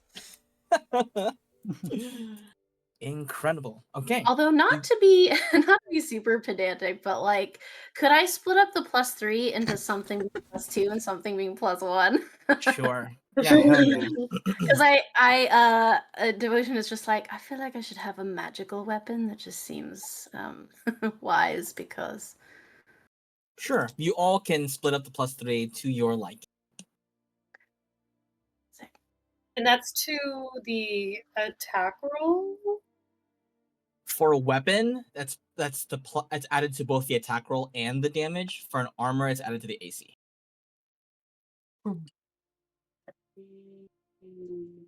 Are you doing it to a weapon? Yeah. If you in like your attack bar thing where you see the weapon, if you hit the cogwheel where you can like edit it, Mhm. and then you see where it says magic bonus, you can just put 3 there. Oh, And it'll I've add been the adding it to both fields every single time. Oh, Cheeto. wait. Yeah. Where's the magic bonus thing? Enough time has passed. Can you tell me Oh, I see if it. Simon is equal, superior, or inferior to my total class levels? To your total class levels, I'm level 7. Is he equal, higher, or lower? he is higher. Ooh. This is just for knowledge, Tyron meta to knowledge. learn. For the record, it's like you guys went from level 1 to level like 10 in like Real a couple quick. months. Simon's been grinding for 7 years. Okay, it's not crazy that he'd be. Well, I wouldn't there's a say. difference, Yeah, there is a and difference. it's that The heroes are back, and they are pointless compared to you guys. we are. He was level mid-year 3 to ghosts. start with, or like since Oh, Sid that was is tutoring fair. him. So it's not like he gained like a shit ton of levels. Just like, I don't know, I maybe think not it even one. makes sense. Not even 1 per year, I would say, because he's I not mean- built like certain heroes. He is also copying Suma, so surely he'd grow as fast. Yeah. Yeah, you see a little sword somewhere tucked in the corner. You see a white wig kind of peeking out from under the closet, under a bunch of robes. He's hidden, stashed away Yeah, in a barrel. I just want to see what everyone's been doing so bad. Mm-hmm. Yeah, I'm giving you guys small glimpses. We'll get to the big reunions. They're cameos for now, because nobody knows who everybody is. I don't know if anybody caught the tall night. What? Cameo. I was trying to figure it out. I couldn't figure out who it was. Oh, I It didn't was even hear tall. that. It was tall boy. Oh, Gallet? Yeah. Oh, really? Yeah, Gallet. Cool. No, we gave him a name. Yeah, Julian. Yeah, Gallet. Gallet. No, we Oh, gave him another name. Sorry. Really? We gave him another name. I thought we Yeah, we kept it super as did. Gallet. I think we were like, no, that's mean. Have your own name. I kind of prefer the old option now. With time. What? Nothing. Let's see, I don't remember what his name was. It was Julian.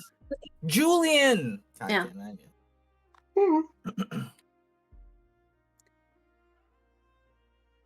In my head, I just think of him as tall boy.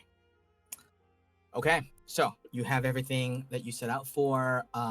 Those of you who Simon finishes up, oversees the enchanting a little bit, and all of your weapons. And you see Simon, he pours a little bit of oil and he puts them to 2 shot glasses.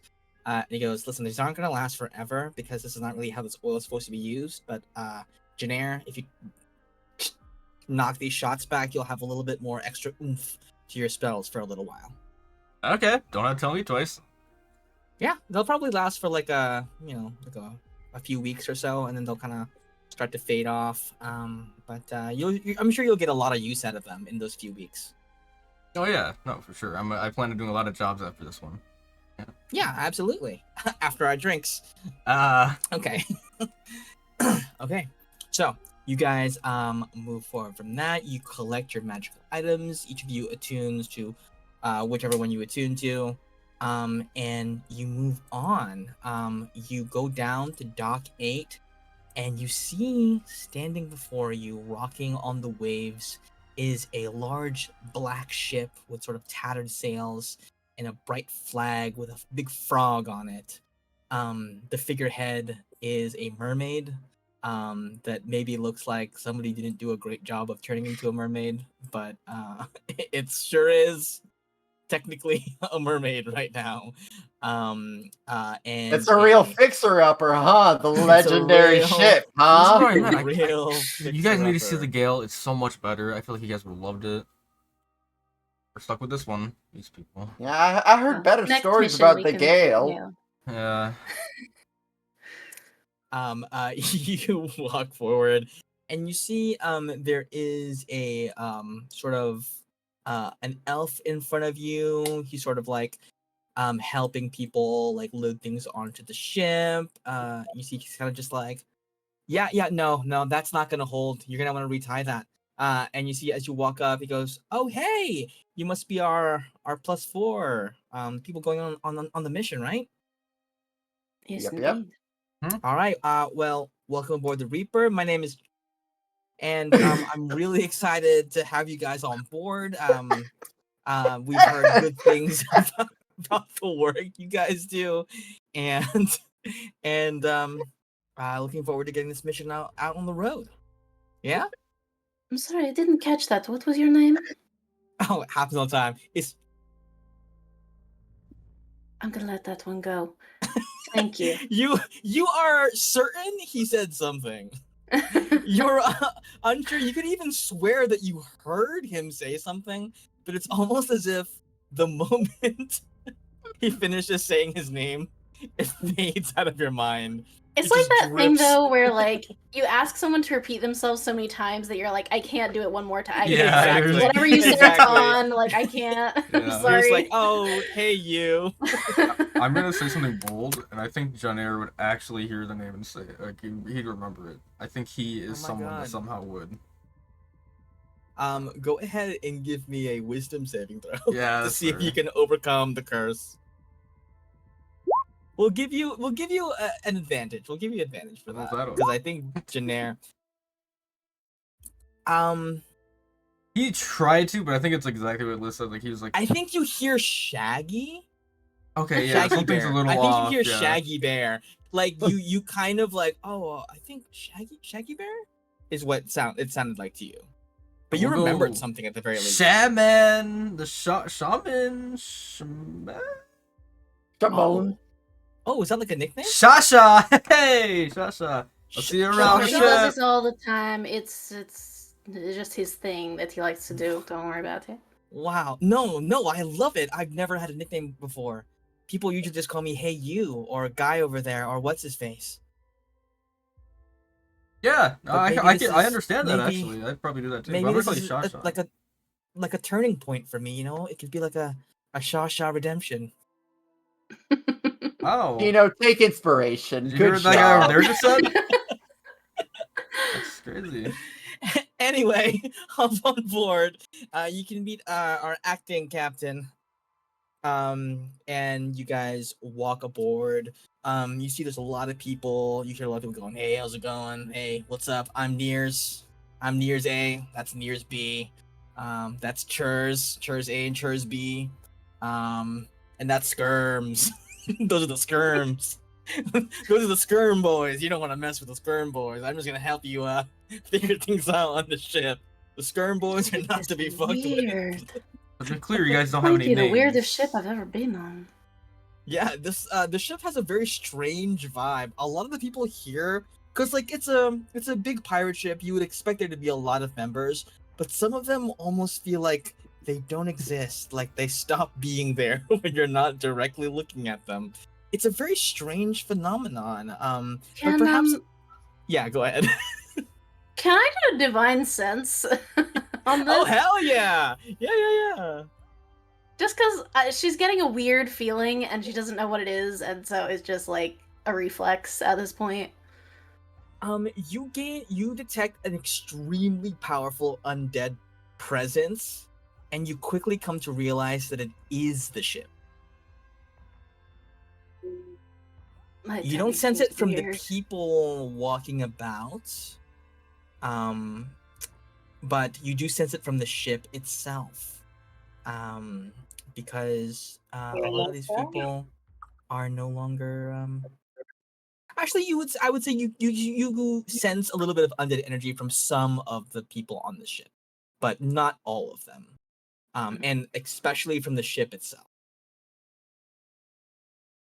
Because I forgot that the wish included being able to choose whether or not. Yes, Viv. Oh, this is TK. Or is TK. You see Shaggy Bear goes, "Hey, what's up? Yeah, high five." Shasha 5. Oh, I had a question. Oh yeah, what's up? How long is this journey going to be? Well, it's kind of awkward. JJ, if I can call you that. Sure. Jun, JJ. I'm gonna say JJ. Yeah, that works. If you would be willing to sort of help the I assumed I'd be ship doing move that. a bit faster. Yeah, I mean, it feels weird because This ship doesn't have a storm cloak. Wind cloak not currently. Well, it depends. Well, we usually have an assigned one. Like the Greenlanders send us one, but we don't have like a permanent one on staff. We used to actually a long time ago. But that was before my time apparently. I just joined the crew a couple weeks ago, so. Gale does. The Gale has one. They have a bunch, to my understanding. But yeah, we don't. It should only take a couple of days. Question for Liz's Yeah, what's up? character. Oh, never mind. Did they get the undead sense from Des? Yes. Okay. Yeah, I feel like I'm giving him like a stare, but I don't want to like. I feel like Devotion would have enough trust in Portia to not be like Paladin Smite, but she would be like, "Ooh, what is going on?" Shaz walks up to you and he goes, I feel like people usually like don't even see me, like they look right through me, but like I just want you to know your firm and focused eye contact makes me feel validated, and I really appreciate that. I just put a really heavy gauntleted hand on his shoulder. It burns a little bit. You're doing all right, I think. Thanks. We're trying our best. And then you hear a voice call out. He goes, "All right, everybody, get your shit together. Get your shit packed. Be ready to leave at a moment's notice. Whatever those. Oh yeah, okay, they're here." You walk over and you see a halfling woman. She has short, kind of curly hair at the moment. She is wearing an eye patch. She is wearing an eye patch, and she has kind of like a long black cloak that is like upturned at a collar and like a cutlass at her side. She's wearing, lots of leather, lots of sort of like straps and buckles with like little thieves' tools poking out and like pocket sand and like caltrops and stuff. And a little flintlock pistol on one of her on her hip. She walks up to you guys and goes, "Hi, Suzanne, acting captain of the Reaper. Nice to meet you all." Howdy. Oh. This is what Any rules for your ship that we should know about? Any rules for the ship? Yeah. Biggest thing is that when shit goes down, everybody fights. Fair. Understand? Yeah. And shit is pretty much always going down.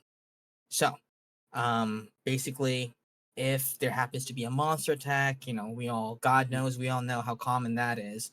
Everybody rushes out, and we all work together, and we all make sure that nobody gets hurt. No hiding in barrels. Okay.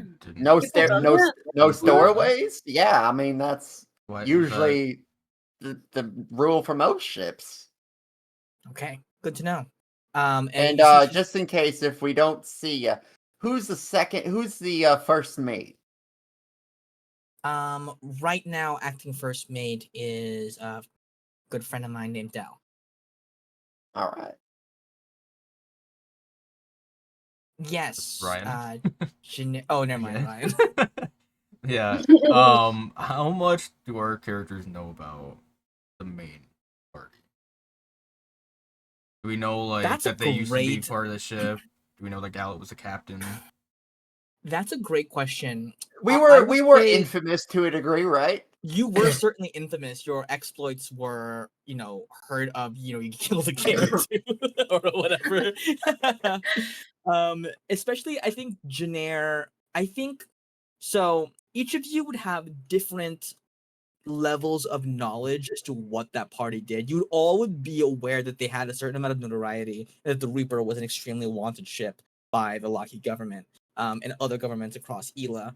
I think Janair, you would know from like stories that your fellow Windcloaks have told you. You would know about the way that party, the Fate Fighter Zed, freed the Silk Mother from the Red Raid's influence back in the Village of the Wind, which happened a million years ago. But you would have heard like people from your homeland. Happened 7 years ago. Yeah. So only 7 years ago. So you know that they played a part in that, and so I think you would have some level of like respect for that in some way. I think devotion, you having been, you joined the Greenlanders a lot earlier than a lot of people did, so you would know that there were many attempts to try and find where the Fate Fighters went, sort of in the intervening period, but that most people just kind of like assume that they had to be dead essentially, because otherwise, I think especially people who knew them would be like, no, if they were around, they'd be here. They wouldn't be in hiding. They would be doing everything in their power to return. I think Devotion would have the most knowledge about their general exploits. You would know that they were working on a way to defeat the Red Wraith, and that their involvement in the Battle of Ravenhall was in service to that in some way, though the full details are kind of classified to like the top people like Portia and Simon. TK, what would TK know? I think TK would know them most as like a notorious band of pirates that were rumored to be exceptionally powerful. Having gained control of a legendary pirate ship and ascended to sort of infamy in a relatively short amount of time. I think you'd also know a good amount of the fact that they probably may or may not have killed a king or two back in Palea. What I think that Maria would know most of all, or would know them from the most, is that they presumably did a heist on the Ivory Vault back in Bar Vault, and that they were rumored to be responsible for its entire destruction. As the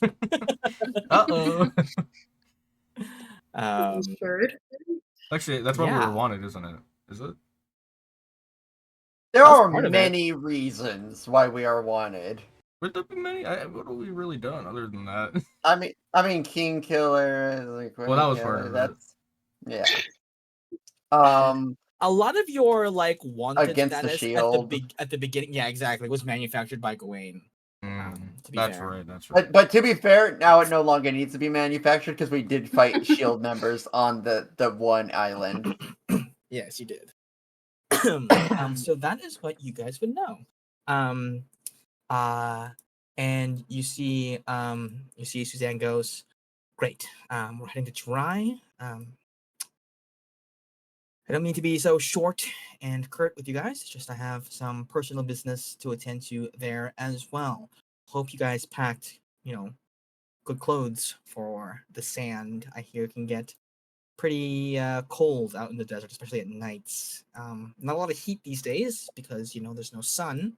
But wet sand is, I hear, a pretty miserable mush. It gets everywhere. It's Of coarse. course, Stop. and, No. and it gets everywhere. Okay. I'm We taking have your one inspiration line. away. One more question for you. Yeah. How do you feel about dogs? How do I feel about dogs? Like in general? I suppose having one on your ship specifically. I mean, that's fine. Yeah, having a dog is fine. That's okay. I mean, just pick up its shit in our lap and throw it overboard. But Oh, don't worry about that. He doesn't shit. he You doesn't brought a shit. dog? You have a dog that No. doesn't shit? Yes. Okay. I'm gonna choose not to question that. I guess I have Stranger Things. Season 1 was the best one. Anyway, and you see, she says, she walks away and she says, "Listen, I know you guys just got back from a pretty rough mission, each of you, wherever it is you came from. If you guys want to kick back and relax a bit, dinner is usually around 7 at the Cork and Cove. We have a little restaurant below deck. Oh. And a little bit before that, if any of you are so inclined, we do have a little like sort of prayer thing that we do. You don't have to participate if you don't feel like it. But if you are in the vibe for that, one of our crewmates, Lily, is hosting a little service. If you guys want to be part of that. Okay, bye. I have to go deal with stuff. And then you see she. Are we setting off soon, or are we setting Yeah. sail soon, or do we want to grab stuff? Oh, is there stuff that you would want to have grabbed from like your residences? Yes, or buy. It doesn't have to be a shopping episode. I just want to Yeah, take a listen, quick little. we're gonna set sail in like an hour and a half. We're offloading some stuff from our previous mission, some supplies or whatever that the Greenlighters needed, and we're onboarding some stuff. So, if you got stuff to do it in an hour and a half. Understand? Yeesh. Fucking sick. Okay. And you see she marches about, and she says, and I think she turns around. She says, "Thanks for helping out. The mission that you're going on is pretty important. So we appreciate that you are risking your lives." And kind of walks back to wherever it is that she goes. I think So she walks back to the captain's quarters. I turn to Devotion. So you brought a freaking dog? Oh, well, not yet, but yeah, I can bring him out. And I will get out a little dog whistle from my satchel, and I blow it, and there's no sound, but a celestial white wolf dire wolf, appears at my side. Ah, Lockies with all their freaking wolves and dogs. Oh, no. Ugh. And then you hear faintly in the distance, "Oh," from another ship somewhere over there. Ebony does a little counter howl. There she is. She's just looking at the think same cats are moon. perfectly fine. Oh, don't get me wrong, I like a cat too, but it's I'm- a god thing, I guess. I guess. I You didn't. guys just Listen, only Laffy ever gave me really this talk wolf. What am about I going to do? wolves. Alright. All right. I'm- Well, You worship just Lucky? wanted to make sure I wasn't. Well, yes. I mean, Well, I mean, of that's course. how you just like wolves. No, I mean, isn't Lucky like Oh, who cares, right? Lucky doesn't really do anything. I mean, it fits. We're I know on there's the Reaper, and it's about, like worshiping the dead god Loki. Let her worship. You know. No, I'm not. I'm just saying. It's just surprising. call it a custom, if you will, of my ancestors, if you want. Oh, But, I haven't heard much news recently. Do you happen to know what the heck the little wolf queen's going on with her? I think Devotion probably looks like pretty, gives like a darker look at that. Would that I knew, but Insight check. no one knows. I trust you implicitly. So where did you get all them gains, girl? Now look at you. I'm just like, Yeah, work out. All right, let's let's. sometime. Yeah, wait. Yeah. TK, what would you like to grab from your place, from your pad?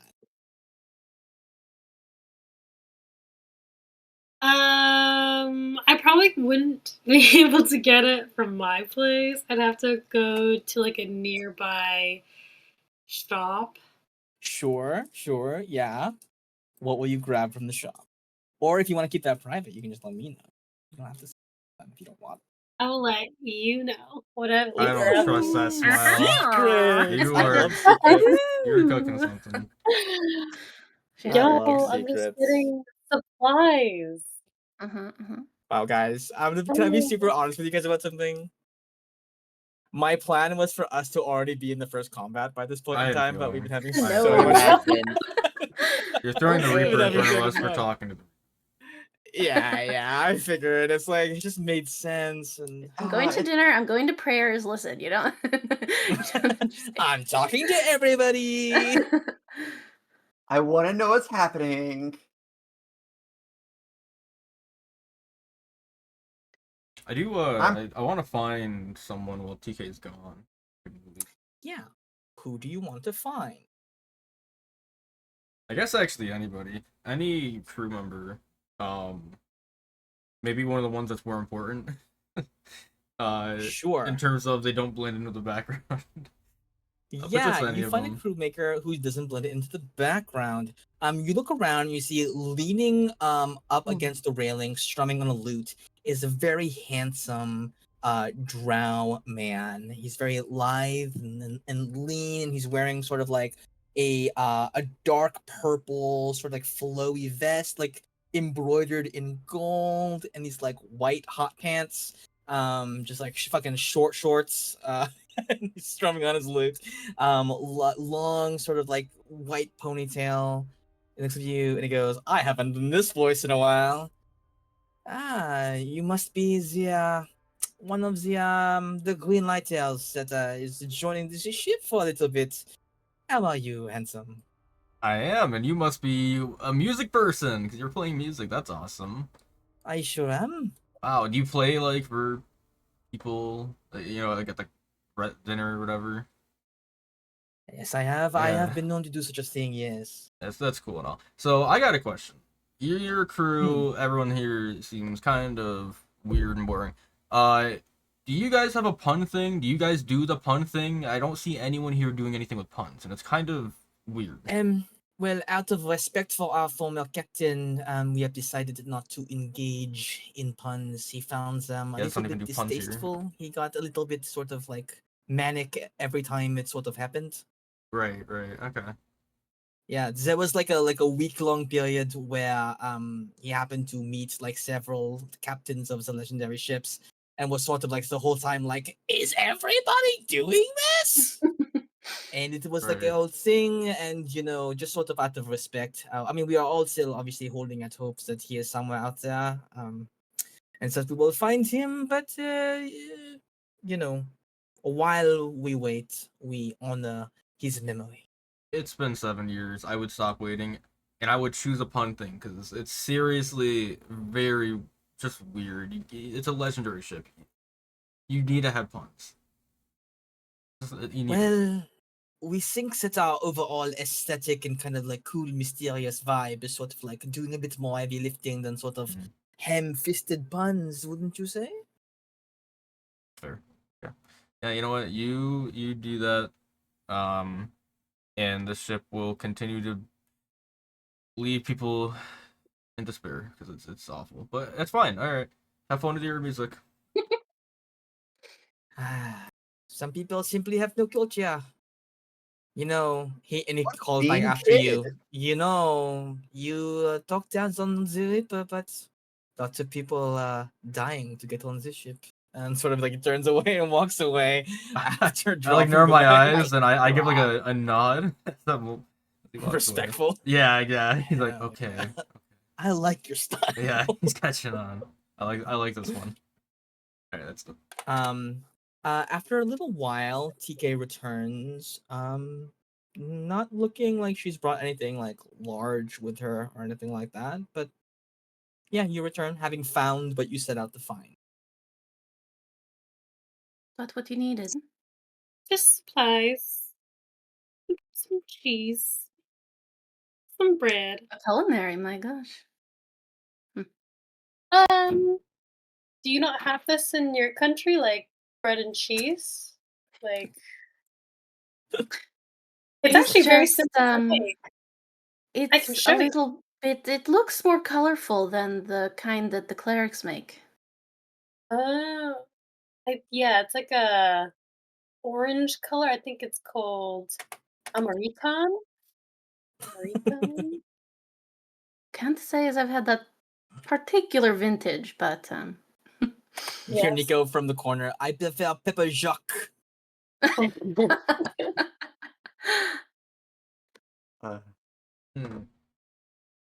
You left to get food?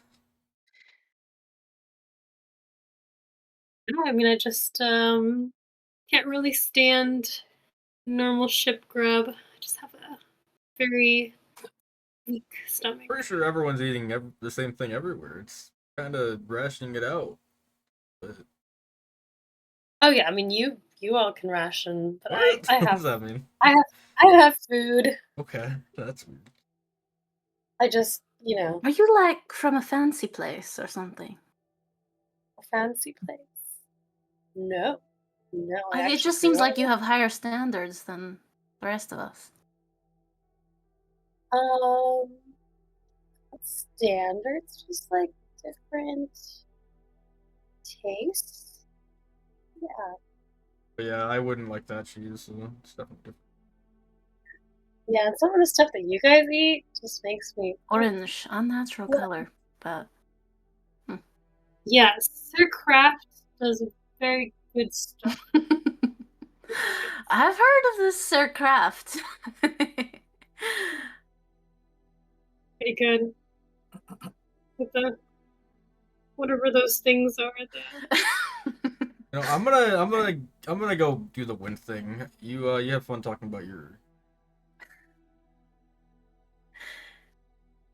I think in the hour and a half, I'm also gonna have gone and kept my promise to Ebby and gone to howl. Yeah, you howl with at her the one moon last with Abby a time. little bit.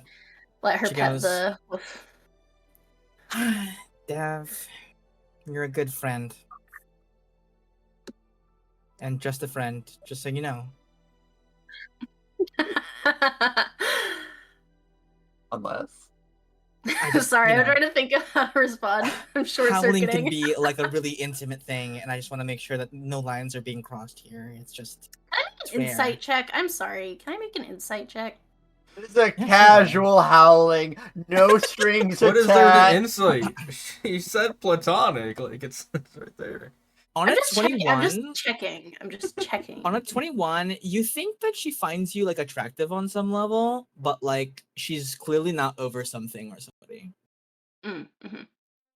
You know what I mean? You know when you're like, yeah, I can tell you're not over whatever it is you're over. Could she possibly? Who knows? See you when I get back. I hope so. Crawling. She doesn't know if she's telling. She doesn't know if she's telling the truth. She doesn't know if she'll be back, but she She goes, drinks, right? I've got something else in mind, but we can have drinks after. Slam poetry, right? Oh my god, slam poetry? I love slam poetry. Do you love slam poetry? Wait, people actually did slam poetry. Heard it. No, But She did. I'm willing to try. I don't think Ebony did though. Didn't she? No, it was mine. I- It was Alox. Oh yeah, it was yours actually. Yeah. You see, she goes, well, we'll have to, go round for round one day. Maybe it'll even be under moonlight. And she looks a little bit wistful and sad, like she's recalling something. A memory long lost and slipped into oblivion. I have to go. she goes wolf form and fucking books it away. He hasn't changed a lick in dramatic. 7 years. All right. You ever feel Mom, like- it never Go back to was the a reader. phase. It was do you ever her. feel like you're chasing the scent of a library piss that just isn't there? Wait, Oh, is this her? Yeah. I didn't Abby? know that. wait, what? Who did you think? Wait, I didn't You- know that. Because she's a werewolf. That's why she's into your. Crawling in my Yeah, skin, it like Evie. clicked now. Evie. Jesus. well, I didn't know it was her until he said Abby, but as soon as I came, I was like, oh. As soon as you Okay. described I'm the the on the same clothing, page. I was like, I oh, just assumed Ebony. I just what's assumed they she were doing? all like that. I just assumed that That's fair. all That's the fair. Locky girls are like that. I don't know. Oh, only goth girls from Locky. Can That's actually confirm. what it Lucky, is. it's just A lot of goth all babes. goth baddies with wolf tattoos. It could happen. Canonically. Why do you think we Okay. worship Locky, the wolf goddess? Why do She you think makes it Alox was happen. a shut-in? He was scared. I'm on the same page. I've That's caught up. so fucking hilarious. That is so fucking. I can't believe it was the library piss that got you again. That sounds It wasn't even that. Of It all the was things. Oh. It had to be the hyper specific library No, it wasn't that even. I don't know exactly what it was, but it literally just clicked It right just now. all came together. Yeah. You It were all came howling together. at the moon together. well, it's a lucky thing. I don't know. We have I've only- we have listen, established I've that only the met howling two- thing. I've met 3 people from Locky. One of them is Alok, who doesn't count. The other 2 What? are the ones who were howling at the moon. That's valid. So, That's so real, actually. Yeah, It's honestly- hard to believe. Honestly, Alok, when we're doing the time thing, I turn to you, Alok, we need to howl at the moon together as Locky lads. I feel like No. that will bring us closer. I'm not doing that. Got it. We're totally doing that. And that's a promise. I don't make promises. hmm. All right, I'm locked in. A blue-scaled dragonborn woman kind of walks out. She's wearing heavy plate armor, and she's carrying a battle axe on her back. She kind of comes out. And she goes, "Hi, everyone. Everybody who wants to participate in the service tonight can stay above deck. If you don't want to participate, that's totally fine. But right now we're going to be dedicating a little bit of prayer and a little bit of worship towards the Lady of Storms herself, Priscilla. Whoever it is wants to be a part of that, you sure can. But of course, if you have other beliefs or other gods you worship too, please feel free to be a part of the service, but direct your prayers to whomever you want to direct them to. This is really more about coming together as a crew and collectively using our prayer and our hope to dream of a better tomorrow. Yes, new person. Where's the booze? The booze will be downstairs at the Cork and Cove. All right, Um, I'm gonna pray to my god, and I'm gonna go to there. Wow, I love her energy. Okay. She goes, you see kind of Dell goes, yeah, you know what? You see a burly half orc, kind of like decked out in leather armor and like swords with like spikes on the sides. She goes, I usually 10 bar downstairs. I'll pour you one. I've been a part of this too many times already. And you see Me and ripped women. They're a good day for me. Hey, it's a good day for everybody. You see, every time a ripped woman flexes, an angel gets her wings. There's a lot of angels on this ship. Angels. Hallelujah! Praise. Wait, what happened to the boys on the ship? Did they all die? Or wait, what happened? I'm trying to think. Were there? Oh, because Simon's off island, Tinkerton's off island. Well, Tinkerton is more genderless, but Wait, you killed Nico- Andros and Patrice? The I two did of the kill guys? Andros and Patrice. That's I'm honestly seeing a my theme bad. here. Nico's Most next. of the guys were in the party that is now in a time room, and one of which is in the Conan's domain forever until the end of the campaign. Anyway, and you all gather together, and Lily leads a little prayer towards Priscilla to like asking for safety from the storm as you pass through these treacherous waters. And at the end of it, you know, it's a kind of a beautiful moment. Everybody kind of stands still and like does this thing in silence. And at the end, there's a little ritual where everybody like stomps their feet on the ground so it sounds like thunder, and then jumps up and goes, "Rah!" Okay, it's like a little motivational cheer hate that this they shit. do. The cutest little raw. I've been sitting there listening to the service, but I do not get up to participation. I'm like, oh my god, my worst nightmare. Yeah, and you see Shaggy Bear Shazamira goes, "That was Lily's idea. Apparently nobody else does that, but like she thought it helps team morale. It doesn't. We all kind of just do it because she does." When they're Janair. making the thunder, I think Janair would like he would get into it, and I think he would cast Thunder Step to like actually make a loud thunder explosion. Ooh, yeah. Just for fun. Lily goes, "Oh my god, she's really speaking to us tonight. I can feel it. I can feel our goddess in this Chili's, in this on deck right now. Her power.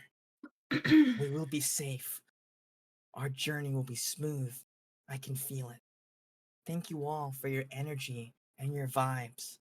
Oh, and please remember to the people who are new here, please take these." And she hands you little wax earplugs, and she goes, "Around midnight, you're gonna want to put these on, and well, don't take them off, okay? And I'll make sure that your friend who went downstairs gets one as well." Yes. Is it always raining like constantly nonstop? It's Or no? always stormy. That doesn't always translate. Sometimes it's like dark clouds, but like no Right, actual right. rain.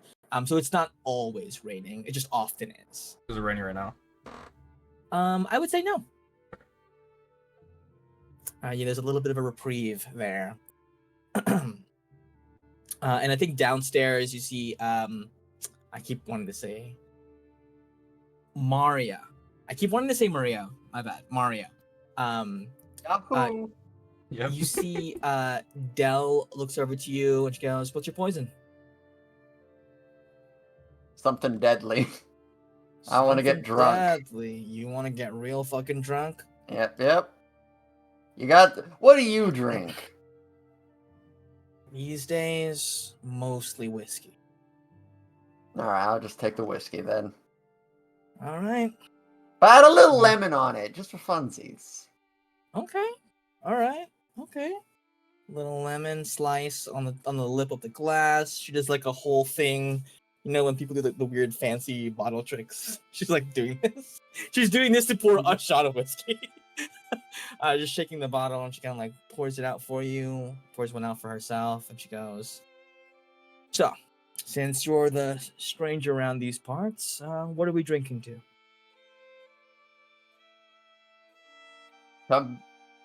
To hopefully surviving another day, huh? Yep. To surviving, then. Clink.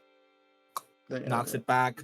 She goes, "Oh, So- before I forget, you're gonna want these," and she hands you some wax earplugs as well. Why? I mean, they were stomping up a mess upstairs a little bit ago. Do they just keep doing that all night? No. I'm actually glad that you went down to get a drink, because otherwise I would have had to be up there and also participate in that. Not really my thing. And you see she kind of like gestures over like through the little window of the kitchen where they put the orders for people to pick up at the front. You see a beautiful young woman. She has long like seafoam green hair, like blue skin. And she's sort of just like her movements are like ethereally graceful. It looks like she's just kind of like floating across the kitchen, sort of getting dinner ready for everybody. Since the service is coming to a close, and you see that she is wearing like a little like a little contraption that goes over her mouth, but it is kind of like transparent, so you can still see like the movements of her lips and like if she's smiling or not. And you see she goes, Reaper's got a little bit of a secret. We're maybe one of the safest ships to be on out there, at least during the night. Any sea monster that gets close hears one note of her voice and decides to leave us alone. Siren? Yeah, something like that. She has certain abilities, and well, it's to make sure that we all get a good night's sleep, basically. No one likes being woken up at 2 a.m. by a random Sahuagin attack, you know what I mean? Makes sense. Can she control that? Like, off and on type thing for that? Or if she speaks, it's on? Well, the machine, a prototype was made a long time ago by a good friend of ours, and was kind of refined by Simon over the years. It basically lets her talk normally, without affecting anybody, and she releases it at night to help keep the creatures at bay. But obviously, it's a bit harder to do that during the day, because people have to go about running business on the ship. So also it tires her out a little bit to do it for that long. So. Poor kid. Yeah. Well, why y'all? She likes the quiet, so. I'm sorry. It's from my experience. There's not really many legendary ships that have restaurants in them, from what I understand. Why are you here? Like, not in a mean way, but you seem like you're not exactly crew. Yeah, well, we were posted up somewhere a long time ago, and a few good people saved our lives, and we decided to come along with them on a journey. I feel like the end goal used to always be to find a new place to call the restaurant home, pick a spot, drop it there, and start business again normally. But the longer we sailed, the more it felt like nowhere was really safe anymore. And the more it felt like the only people who really understood how dangerous things were getting were the people who were already around us. To this day, I don't know that there's anywhere that the Cork and Cove could be other than right here.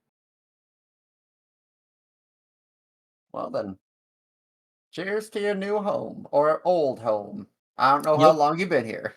You look and your whiskey's already been refilled. You didn't even see her do it.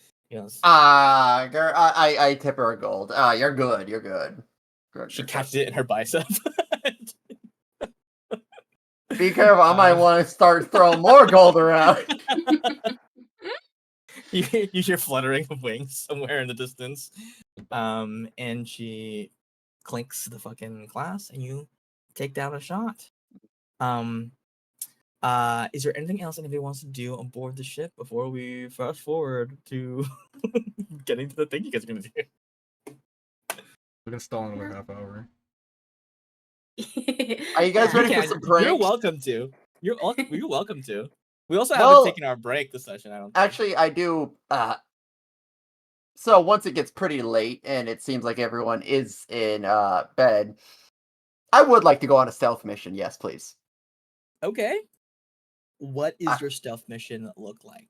Well, first I have to put in the earplugs at the right time because, at some point in time, everyone has to have earplugs in. And that is true. So that makes it a bit easier to sneak, in my opinion. That's true. I would say so, yeah. And I would use my lockpicks to unlock the door to TK's room and see what's in her bag that she brought. I kind of love it. I Hell yeah, kind hell of yeah. fucking love it. Ooh, It's that okay. episode all over again. Yeah, well, I'm going on a death mission with you guys. I'm not trusting y'all a bit. Yeah, give me a stealth check. Okay, seems so trustful. A 19. TK, would you think that you would be sleeping like around midnight-ish or like however late this would be? Like, are you a late sleeper or do you think you're you turn in early? I hadn't thought about this. I think that I usually stay up pretty late. Mm-hmm. Just imagine that's pretty safe, I think, because like I think I stay up pretty late. Okay. I don't know if I would have gone so far as to protect my room. Like barricade a door or something. But I definitely would be awake late tonight. Okay. I will say that I don't think with the earplugs on that she would hear the clinking at the door. Especially with a 19 stealth check. I think Maria is able to successfully actually well give me a thieves tools check as well, actually. I can't forget that. Okay, you do successfully get the door open unnoticed. You creak the door open. I will let you, Viv, tell us what Maria sees when the door creaks open. What is TK up to in that moment?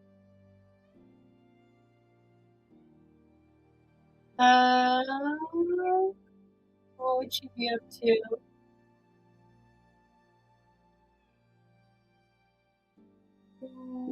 Probably like practicing, I guess, carrying with her sword. Okay. So you are kind of like in the act of moving about, kind of thrusting out with your sword, kind of going through like your forms, your routines. Maria, you have come into a room in which you thought somebody was going to be sleeping, but they're definitely not. But you have not been detected.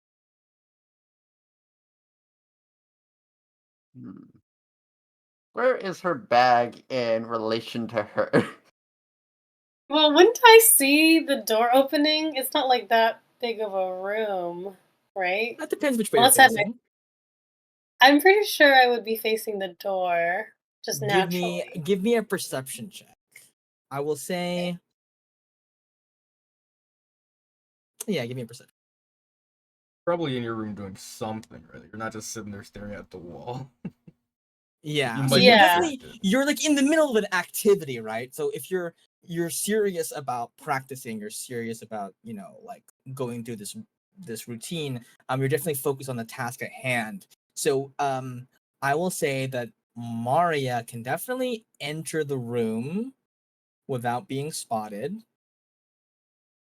Grabbing the bag and also looking through it and also leaving is another story. I would require more rolls.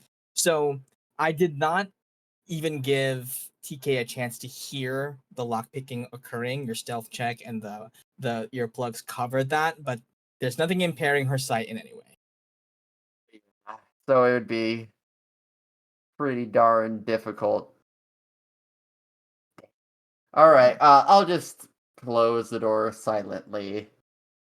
And Okay. look up. I thought you were gonna grapple hook.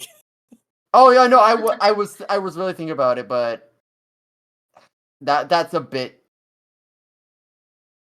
That seems a bit dangerous too. So I'm gonna go to bed.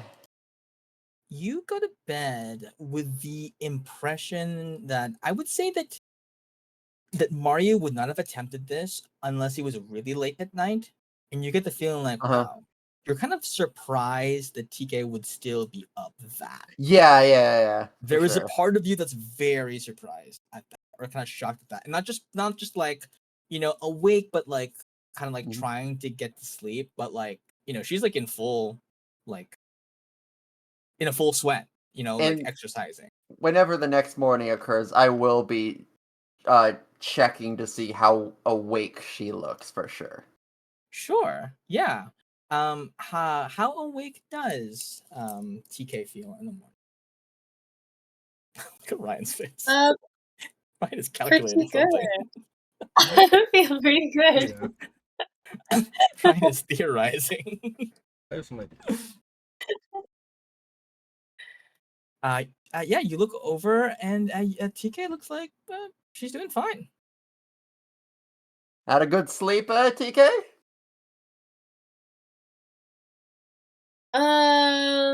Yeah. Uh, was pretty good. I used the earplugs, so didn't hear anything. Nice. I didn't have any dreams, but that's good that you did. Insight check! I don't think she slept at all.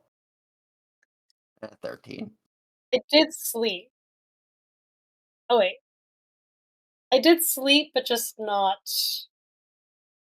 like as much, I would say.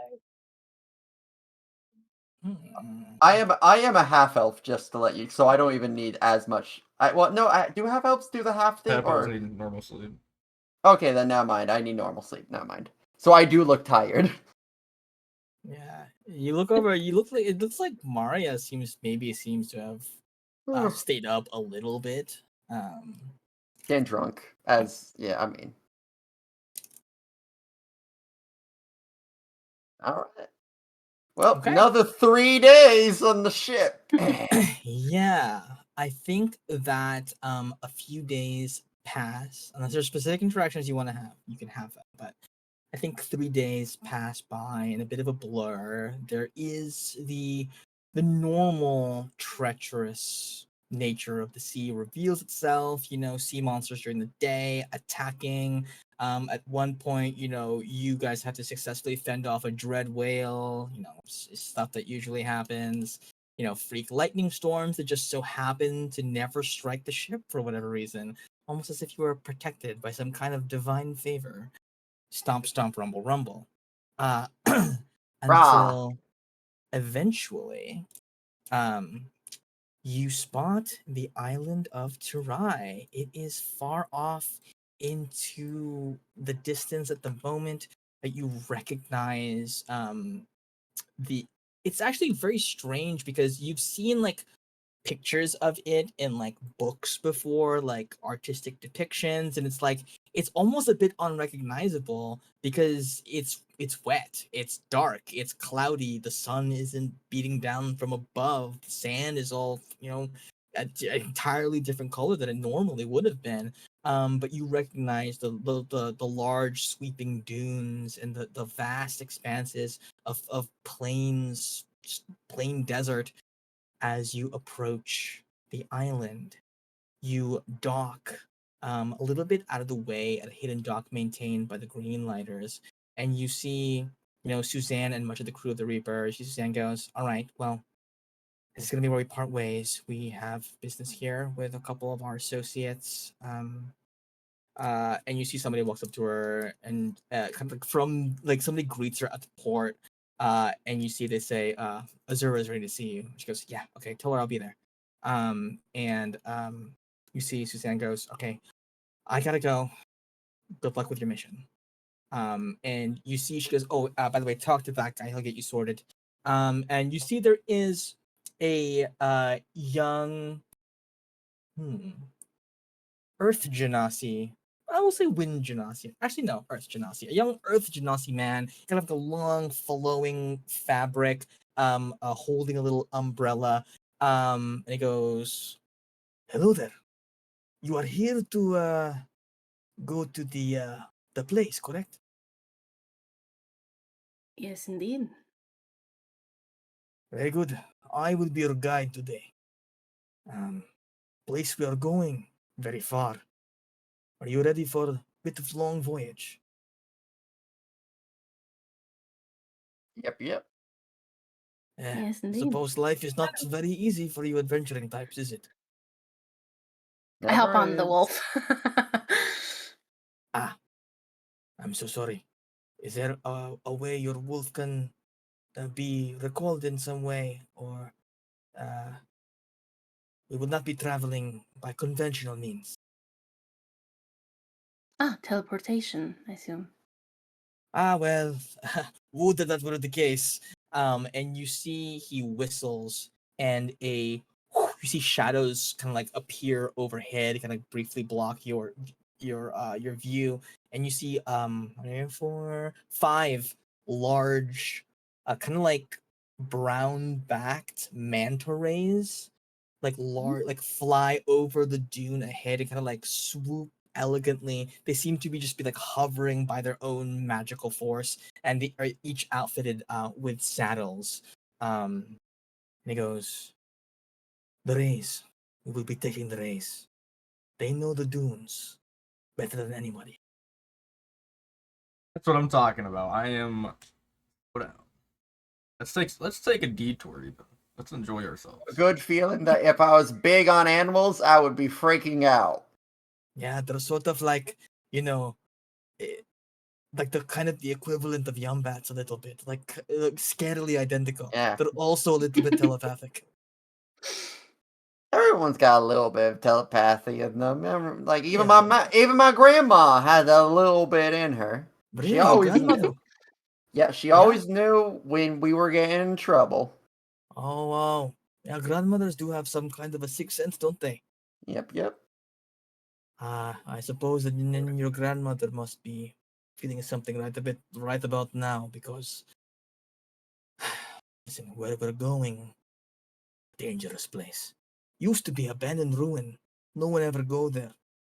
No one barely even know it exists. Till recently, lots of life. Figures seen skulking about. People who travel near there begin to disappear. Sometimes all we find is corpses, badly burned, blown to bits. I know not what creature is running these parts, but I would advise you to be very careful. There is trickery and mischief about. Are you ready to depart? I got everything Let's on go. me. Ready? Then we shall go. And you guys take the manta rays up over. Yes. Just another thing while we're being guided. I guess insight check or something. Where I'm keeping an eye on this guy to see if he's on the level. Sure, give me an insight check. 17. There is something a little not on the level with it. Who am I closest to?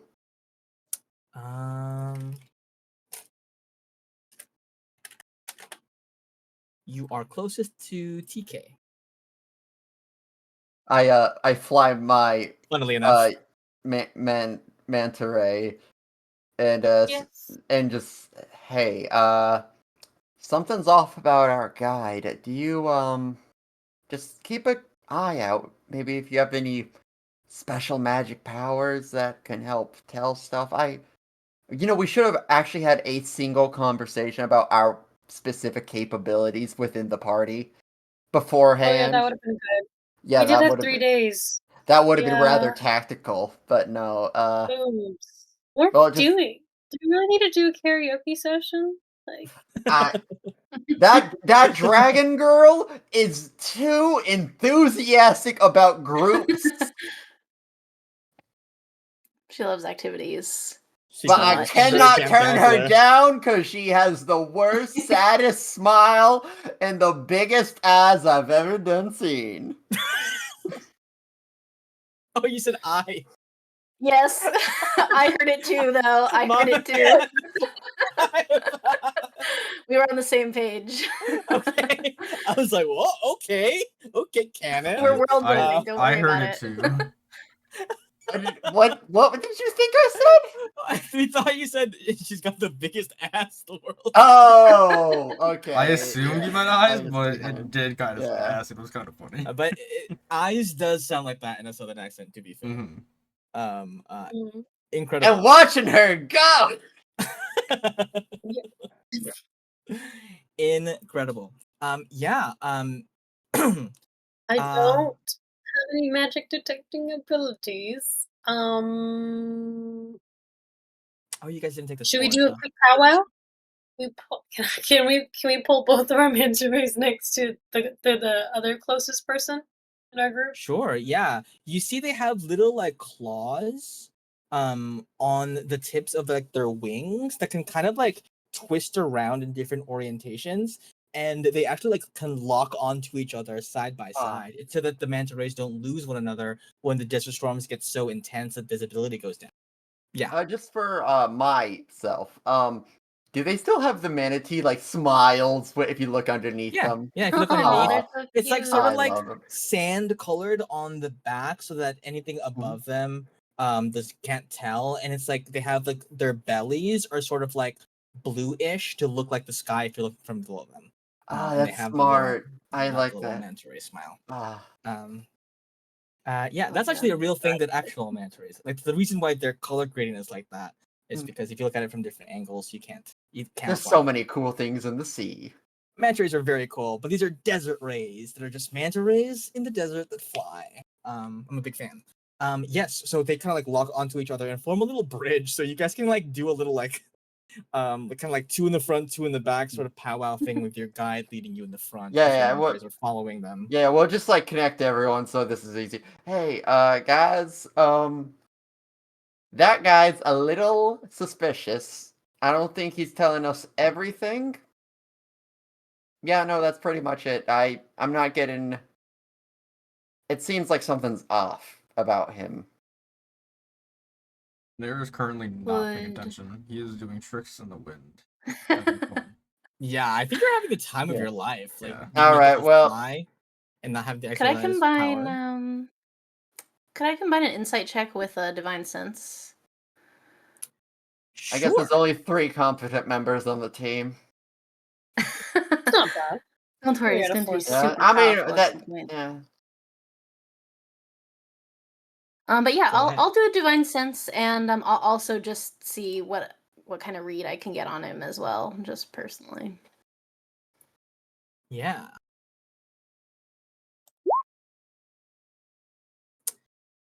On a 15, I think I think the vibe that you get from this person, your divine sense doesn't come up with anything sort of like out of the ordinary. But the vibe you're getting from him is some measure of like scummy salesman, like a charlatan of some kind. You don't think that we lost TK, we regained TK.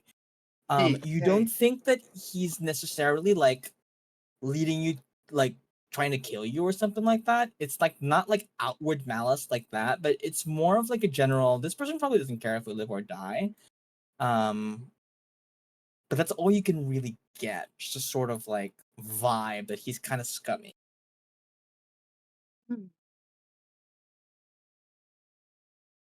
Well, you should definitely keep an eye on him. But I don't know Maybe what that's why else he we can wanted do. you to put your direwolf away. Do Possibly. direwolves sense bad people? Well, to be fair, Phelan wouldn't have been able to fit on the back of the manta ray, so that was. I think that part was on the level, but definitely want to get him back out when we land, just in case. Wow. Yanni just did a 360. Good for him. He's upside down fully. Very impressive. Honestly, it's weird that it seems like he's bonded with his mantis for life. I think he's even telling him a promise of some sort. You're gonna be my best friend when we get out of this. And that's a promise. You see the minigators? Yeah! Lisa Gabe! He's just kind of like, you're doing fucking big loop-de-loops and shit. You see the original is like, You must stop. You must stop. I don't think that the saddles will not hold. How is he doing that? It's actually very impressive. I'm kind of just shocked at your expertise. You were like kicking up. I think Janair, like your just natural vibe with the winds, you're like kind of like whipping up almost like a secretive localized sandstorm around you to kind of like shield you from anybody who might be like looking. Kind of like, ooh. That's basically what you're saying. Oh hell yeah, that's fucking awesome. Yeah, I think yeah, you were able to kind of like create this area of like kind of low visibility such that only you guys can kind of see where you're at because you know you're on a mission that's kind of like maybe kind of going against the red wraith and everything, and that he has eyes everywhere. And eventually after maybe like an hour of like nonstop flying and you guys, you know, agreeing to kind of like look deeper into what this guy's motives might be, you arrive, you touch down, and your guy kind of through a sea up to like a little canyon, um, and you see he goes, "The mantas do not want to come any closer. You will have to do the rest on foot. They're very touchy animals." Everybody. What awaits us in there? As far as I understand, great danger. Many people perish attempting to uh, go near these ruins.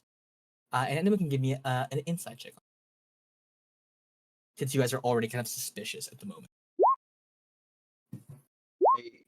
Hey. On a 23 devotion, I'm gonna give you you get the faintest hint of a smile when he says many people who come here often die. You get the sense that people dying when they come here is maybe something that is actually he is profiting from in some way. Oh. Does it remind me at all of the people in the palace where I came from who had sort of turned to the other side? No, this is a bit more old school greed. I see. And I think you guys are rolling so high. I think you guys start to notice a lot of things about him on these like kind of like these really good insight checks. You notice that there's a like an empty coin purse next to like strapped to his pocket. You see it's like he's holding a lot of bags and stuff that is empty as if he's preparing to loot corpses. You get the sense that just combining all these roles together, that he leads people here so that they can die to whatever is like lying beyond in wait and then loot their corpses.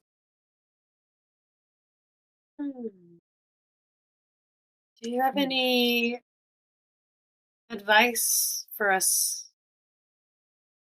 Words of wisdom?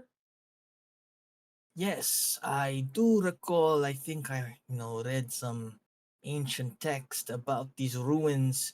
It is best to sort of, the spirits in the valley will respect you more if you sort of announce your presence. You don't want to look as if you're some kind of, Scared. unsavory character sort of stealthing into. You want to be loud and proud and announce yourself so that the spirits will trust you and know that you have good intentions. Great. Can we And see like a door or anything to like, or like some sort of threshold that like enters into the ruins, or is it kind of just all out in the So open? you don't see the ruins at first. You see a sort of like a series of narrow, sort of like winding, like close together caverns. I don't know if you've ever been to Bryce Canyon. Mm-hmm. But there's these sections where the rocks come really close together and you kind of have to like wedge yourself in between these things. At the entrance that you're at, there is a thin shimmering little threshold that looks like it is magical in some sense. And if you can attempt an Arcana check, probably just Genera should do that actually, since the rest of you are not super magical. Maybe Devotion can as well, I think actually. While TK is talking to this guy, I will use that moment of his distraction to summon Phelan, who I will instruct to basically pounce on him and pin him down. Ooh. Ooh. Okay. Okay. A couple things happen at the same time. You see Janair, you were kind of like examining this thing, and you get the sense that what this barrier is doing is preventing sort of, it's an enchantment that's been cast over the entirety of this sort of like collection of rocks in this little valley, this collection of dunes, to make it so that the only place someone can enter through is right here. It's like a form of like barrier spell. What you're actually seeing is the only point at which it is permeable. Attempting to climb over the rocks or fly down into it would be unsuccessful. And as you kind of ponder, yeah. Well, I'm like, the way I'm doing that is like I'm talking to the professor, or like I'm not using his ability, but I'm just like, this is totally this, right? And he's like, yeah, or like, I dare say it seems to be something of that sort. we're forced to go right here, right? It's kind of weird. It would seem so. Yeah. I mean, it does make sense from a defensive standpoint. It's a very powerful magic in order to do such a thing. I mean, most people would want the entire thing to be impossible to cross. And he probably keeps going on and on while. Yeah. And as the Those Professor things. Orb is rambling on, you just hear a flurry of noise as your direwolf just jumps and pounces on the guard, and he kind of falls back, and sort of like one of the bags on his thing like spills out with a bunch of gold that has like kind of blood stained on it, like Pirates of the Caribbean, like all over the sand, and sinks it in a little bit. And he goes, "What is the meaning of this? What's the meaning of this?" I'll just crouch over him, and I'll say, "My friend here is going to keep you in place while we go in. I'm allergic to dogs. I'm allergic to dogs. All the better."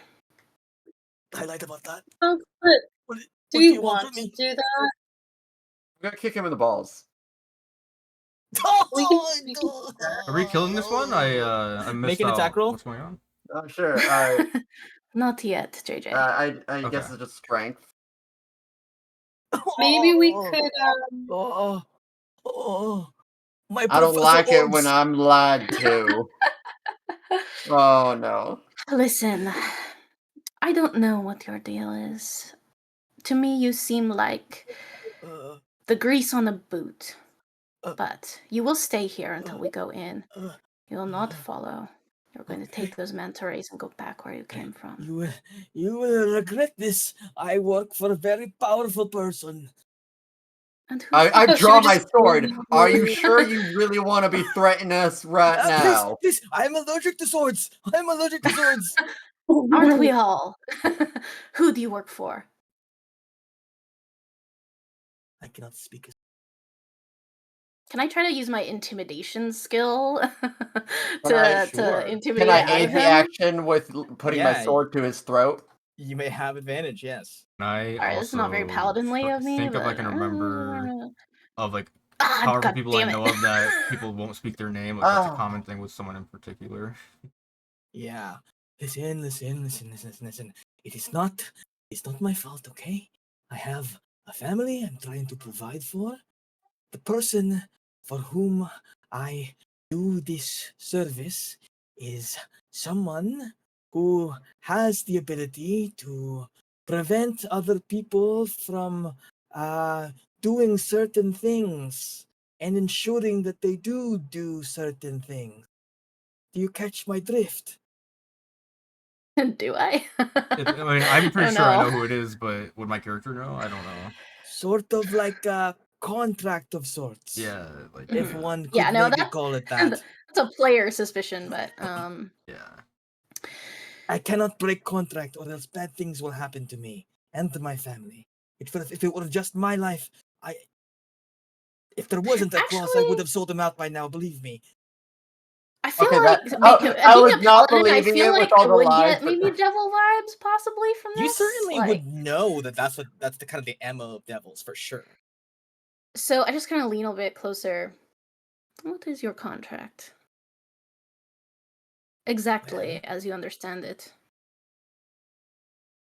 I would guide would-be tomb raiders and adventurers here to this temple, and I would wait until they were successful at whatever it is that's inside of there. And if they were so successful, I would, report to my employer and sort of just let them know where they are. I guess. I guess he's really interested in whatever treasure is inside of this temple for whatever reason.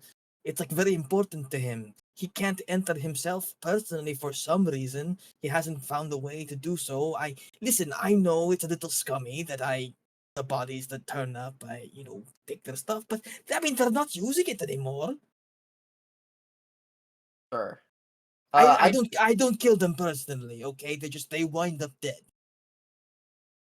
I'm gonna take out my my rope and I'm gonna tie him to a rock so he can't go and tell anyone.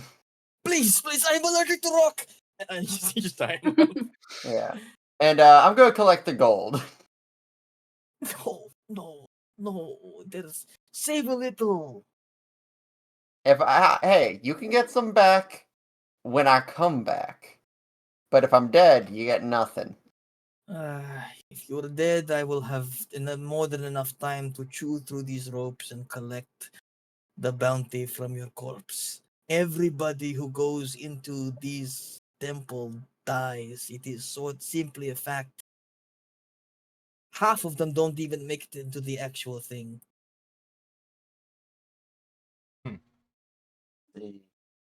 Well, we're a lot more powerful, and we're gonna come back out alive. That's a promise. See us back. Wait, hold on. No. God, you're so positive. I love your attitude. He made a very good point, so I have to really make sure this doesn't happen. I'm gonna make sure that he can't bite through the rope by tying a piton to his mouth. So he would have to go through the metal first. All right. Now you have to pray that we get out to untie you. Wonderful doing business with you. A manta ray poops on his head. Yeah, buddy. Yanni, your friend's amazing. And you guys leave him be, tied up to a rock, and you enter into this mysterious threshold. As you do, you feel a shiver run over your spine, as suddenly you feel like strange magics are at play. You march forward, seeking to find the entrance to the Temple of Kana. But we will get to that next week. Next session. The second session of our one shot. The second session of our 8-session one shot. We did too many bits this session, and now I'm a little bit attached to these characters. And that's honestly, I love them all, and it was also really refreshing in a weird way to not have so much baggage. Yeah, no, I agree. Just fresh. These guys are just vibing. These guys are purely vibing. That's it. Well, head empty. A little bit evil, but only a little. And I like the tone change where we were just immediately okay with like messing up with that guy. Like I appreciate like the change there. That was nice. Yeah. And also, like, guys, we don't know for sure. Yeah, you're mostly talking about Ayla. I know. Well, I mean, we all still have like various hang-ups, but like these we sort of don't. Also, it's just fun to see Ryan playing like the I'm gonna talk to everybody. Yeah, it's really cool. I love the turnaround. Yeah. I like that you can take the freaking I love that Maria is still sneaking into people's rooms and trying to cause chaos. It's like it's such a someone needs to do it, you know? And I like that. And I like that TK has secrets. I'm gonna find them. We have one more session. I mean, it's gonna come out eventually. Nothing crazy. I'm so excited. It's just something that she doesn't want you to find out. Yeah. That sounds potentially crazy. It's not crazy. I had so much fun this session. This is such a Oh good yeah, for one. sure. I really like It this was one. fun. It's I worrying am- that I'm gonna like the more time we spend on this, the less I'll be wanting okay with them dying. Yeah. I Yeah, know. I I know. when we're on the ship, I had plans to talk to you guys about like well, one to strategize. You guys had talked about. I wanted to do it. I just didn't want to waste more time, so I didn't. But also I was gonna have like a moment where we talk about our characters. I don't know if we're gonna have that once we start the dungeon. We're gonna start with that next session. You guys are Yeah. gonna be doing this thing where you're fucking going between rock walls We're and just having a talking. deep talk. Oh yeah, the yeah. riddle that the door asks you is, what is your backstory? Yeah, give me an info dump real quick. What do you think defines you as a person? Uh, I wanna get everything I can out of your characters. They live. I know. I kind of love these characters. I Before like the they way viciously I live. like the way they fit together too. I like their dynamic is fun. I think. Dev is Dev with Janair. I love duo. that. Yeah, I feel like she like is very much not like Janair, but like enjoys his vibe, but like doesn't really reciprocate. She's just like, yeah, that's my cheerful guy over It's there. like the chill I keep him introvert around. with the outgoing, like like the Yes, crazy exactly. extrovert. hmm Yeah, I need to be adopted by an extrovert even in a game. And also in real life. Stuff. I love it. Oh, I love the I miss people. I miss all the people. Yes, it Oh was my so good to see God. them. I didn't realize how long it's been. I tried to throw in as many people as I could that made sense. Yeah. Even though some people were just name drops. Am Everyone I is am I so just cool. like really like I don't pay attention that well to stuff like that? Was there like a person that seemed like they could be Dumas's like boyfriend? Or is that like out of left field for you guys? I feel like I know something that Chino told me in confidence, but I'm not sure if that's Wait, true. I don't even know when did this come up today. I must have missed that. Dumas Yeah. was talking to TK. Yeah, he was like, my boyfriend is like, Either. like, Was that in the He's very beginning? powerful. Or Yeah, yeah, at the very he's really beginning. powerful. Yeah. That was gonna be like Oh. most of what I was gonna do with like cameos, and then I got carried away as we kept going. Oh It's like, yeah, I mean no, yeah. everyone's gonna do a little thing. I have no problem with. Or two. Yeah. You know what? Screw the main squad. Yes, Yeah, is fuck those great. guys. These are the protagonists now. They get there and they're just dead. You guys are just dead. It's just the amulet lying on the ground. Oh, the fucking ring. Loot drop. Oh, we Loot found drop. the artifact. Oh, well, Great. wow, Portia wasn't lying. Here Oh, they the are. dude. Oh, the guy met like he didn't go in deep enough to get these guys. Oh, sick.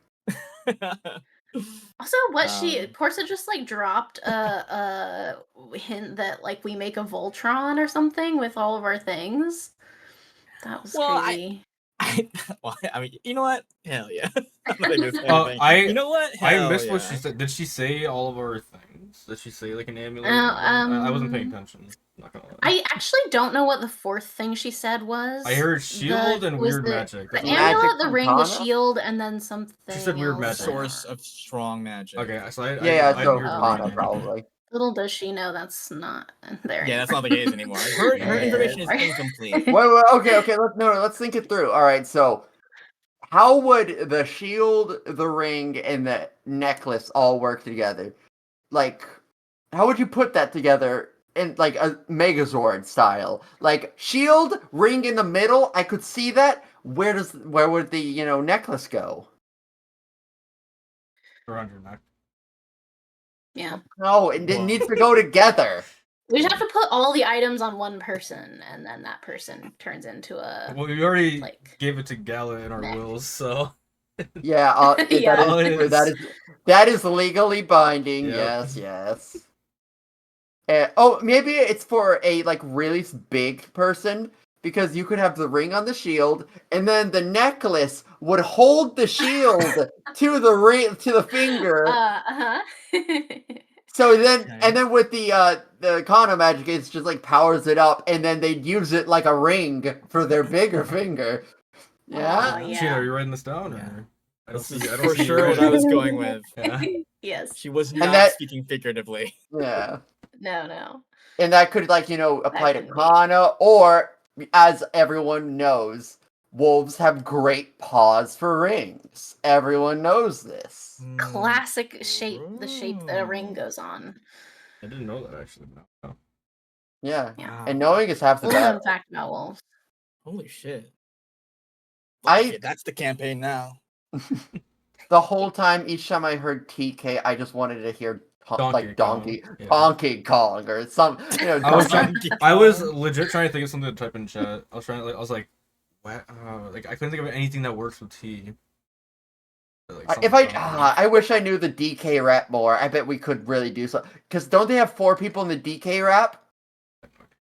DK, Diddy, the girl, and yeah, that's as far as I know. and like the funny one. He has a funny face. Fucking Crazy Kong? Kong? Yeah, it's something. Conky Kong. It's You know. something like that. I don't know much about Donkey Kong. to Donkey be honest Kong. with you. Nope, taking that one back. I know Diddy Kong, but I don't. I know there's a girl one. I know there's a girl one. There's a girl one. That's Crazy unfortunate. Kong. Isn't I that feel like one? the girl has a Crazy crazy Kong? name. It's like Vanellope or something. Wild. Penelope. Penelope Kong. I feel like it's something like that. That crazy Diddy Donkey Vanellope. I think that's like it's. I think it is something weird like that. Incredible. Wow. How dare each session makes me want more. It's Dixie Kong. Oh, Dixie that's Kong. far That's- better. That's really That's cute. basically Vanellope. Crazy.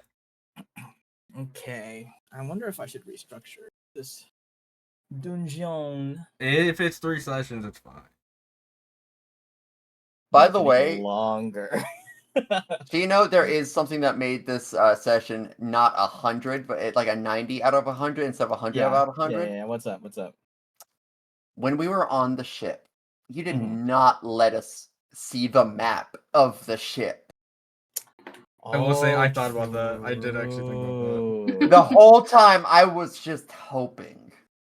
I'm saving that for your action. I also That's felt like fair. that makes sense. Because That's it definitely probably is what going to I'm go through some saving it changes.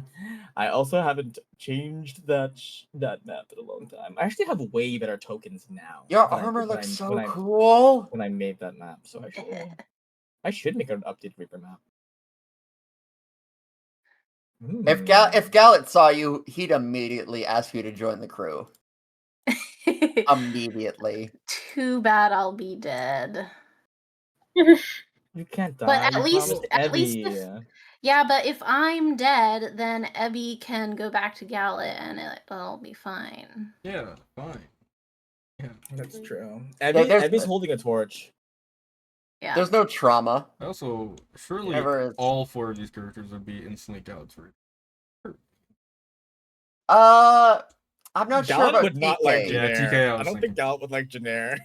I think like there would be at the first sighting like, oh, maybe, but once people started to like him a lot Yeah. and him talking, then Gallo would be like, This is my thing. He's stealing my thunder. Yeah. That's great. I think that's true. Yeah. Plus, he would definitely dog. I the don't ship. like people who steal my thunder. Oh, I don't mean, like that Will guy either. That freaking warlock. Who would your old character prefer out of the new characters? Like, who do you think your old character would gravitate towards the most? Devotion, for probably sure. devotion.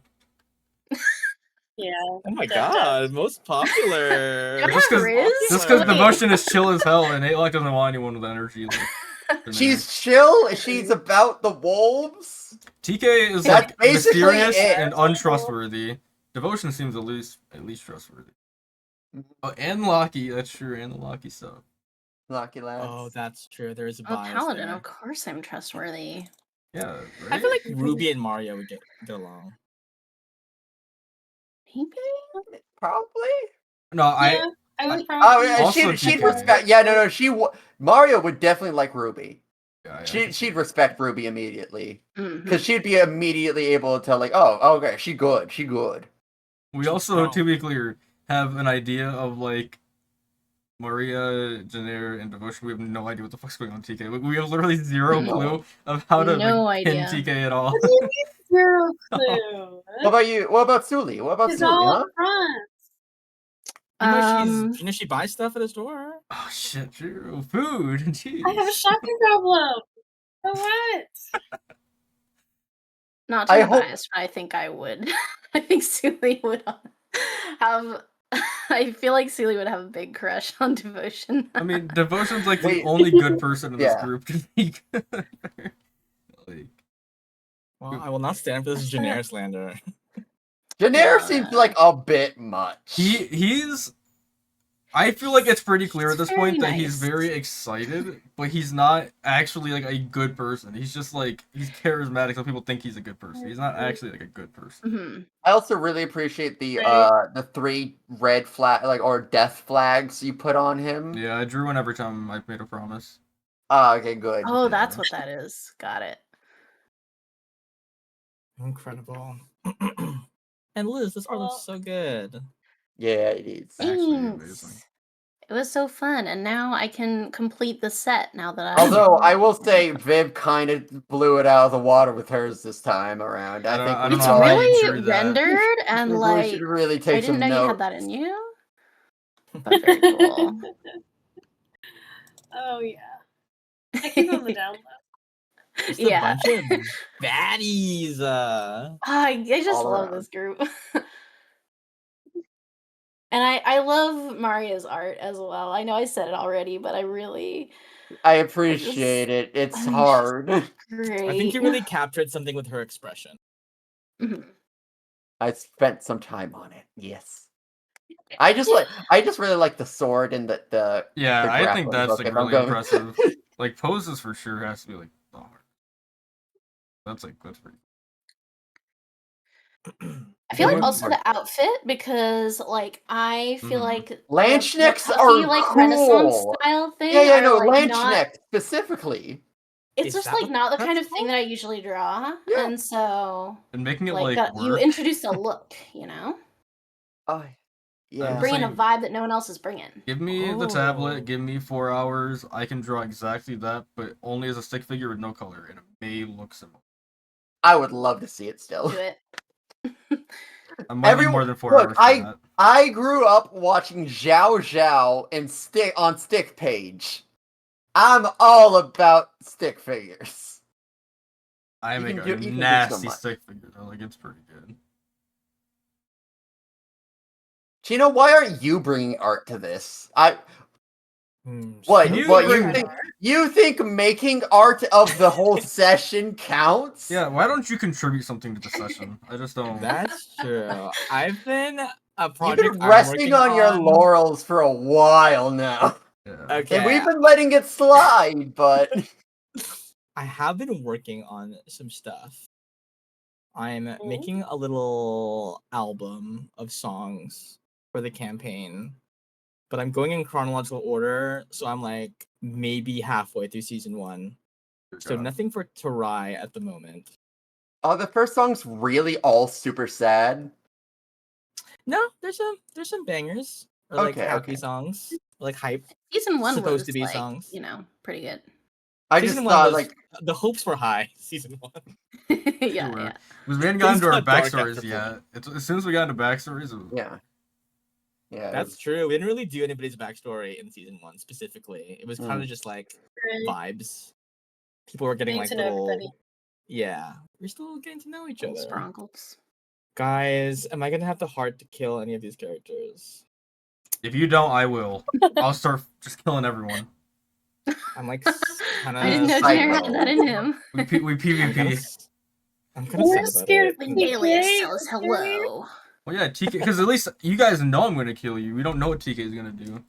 Better Yeah, the devil you fair. know. No yeah. idea. We don't know that you're gonna kill us. And that's Oh. a promise. That's promise. I'm killing you guys. Okay. No matter what, so we all agree only one player character can survive. So that means there is also an opening for 2 others to survive because they're not player characters. The wolf and the orb has to live. manta ray. This Oh. manta ray. No, the guy dies. The guy's gonna Oh, die. man, The guy tied to the rock. Yeah.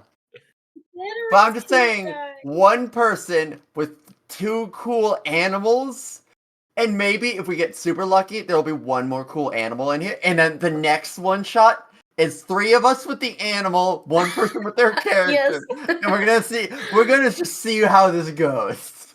Yeah. And eventually that person dies, and then it's a one-shot of just the animals. We're just animals. Oh, everyone is animals one shot sounds so cool. We did that, but we did We people did that already, animals. though. No, but we have to do animals. Was it the Yeah. Twin Isles The thing? Twin Yeah. Isles, they were all But we animals. were- no, we I meant were like people I meant like animals. animals. Yeah. People animals. Oh, like actual animals. Yeah. Yeah, no, we need a Homeward Bound style. Oh like, my god, I love those movies so much. It hurts Very so good. bad to see his nose with the porcupine. It is that things movie. in Oh my it. god. I have Yeah, Oh. ones for sure. Oh, yeah, I watched that a lot as a kid. Shadow! I love you, Shadow! No, ouch! It hurts. Oh, It hurts so good. now I gotta watch that movie again. It's such a good movie. But yeah, no, what? Sorry, not sorry. Wait, but I do have to ask. Well, like, if you could be any real let's go with real animal for a session. What would it be? For a session? Yeah, one shot. Oh, okay, like just a generic one-shot campaign, not this campaign. Yeah. You know what? No, actually, you're right. I take it back. Full campaign, one animal. Oh, okay. We're talking 2 years minimum. Generic campaign. Okay. And only real world animals. I mean, do Real you just go with honey badger? I feel like that's just. Oh, that's a good one. Mhm. That's a good one. I would be a raven. Solid. I I'd don't definitely know. be some sort of cat. I feel like a Wow, basic, Yeah. huh? Whoa. like a Basic. like a lion There's Careful. all kinds of or tiger. You're among a lot of cat owners here. Maybe you say like. pumas, Ooh, there you go. jaguars. True. Could be a big cat. Hmm? Yeah, big kitty. I want to see what would happen if I chose blue whale. Well, you'd have to hope it's in a We'll seafaring do another campaign. pirate campaign. Yeah. You are the ship. You are the ship everyone's riding on. Oh, I cool. probably that would be that cool. Would be actually awesome. That would be kind of We just like we go inside the whale's mouth. Yeah, you're just gonna chill Yeah. there. yeah. That's our new secret. I'm the getaway driver. No, we can do it like Yeah. Cyberpunk. Oh, Where like yeah. I'm the getaway. Okay, so we're animals on a heist. That's the Leviathan. Oh, animals on a heist. Now that is a good one shot. If I've ever heard a good one shot. Yeah. That was actually supposed to be Campaign 2's main theme. Oh, sorry. We have to change it now. It's been revealed. Furiously taking notes. What is that like really, really small thing that's like can survive nearly any nuclear A tardigrade. How did you know? Yeah. Immediately, yes. I was thinking of like something bear. No, it's just the tardigrade is The water bear. water bear. Yeah, water bear. Yeah. Thank you. How do you guys know that? Like off the top of your like, oh yeah, of course. I was thinking when you said the thing that could survive anything, I was like, oh yeah. Either that or cockroach. Those And are also. I was pretty- thinking cockroach. I don't think I've ever seen this ugly ass thing. What is Oh, this, you bro? look it up. Oh, it's so cool. It's so cool. This thing looks like it's They like out of a survived, sci-fi movie, Yeah. like Star Wars. Yeah. It's a bit spooky looking up It's close, something but- that hit like 1,000 constitution. Like it's super small, but like try to kill it. Just try. I will if I see this thing. I will. That's actually what's Try to- waiting for you at the end of this dungeon. It's just a big tardigrade. No, we can't Oh win. my god. But I brought my nuke specifically for the boss. Oh man. Oh shucks. That'd be a horrible, horrible level 9 spell. Nuke. Unfortunately, its range is still 120 feet. So Mhm. good luck with that. And it does require line of sight. Oh boy. I'm gonna head out, y'all. Yeah. Yeah, it's Yeah. late. Good It's all right. night. Good night. See y'all next Good night, time. guys.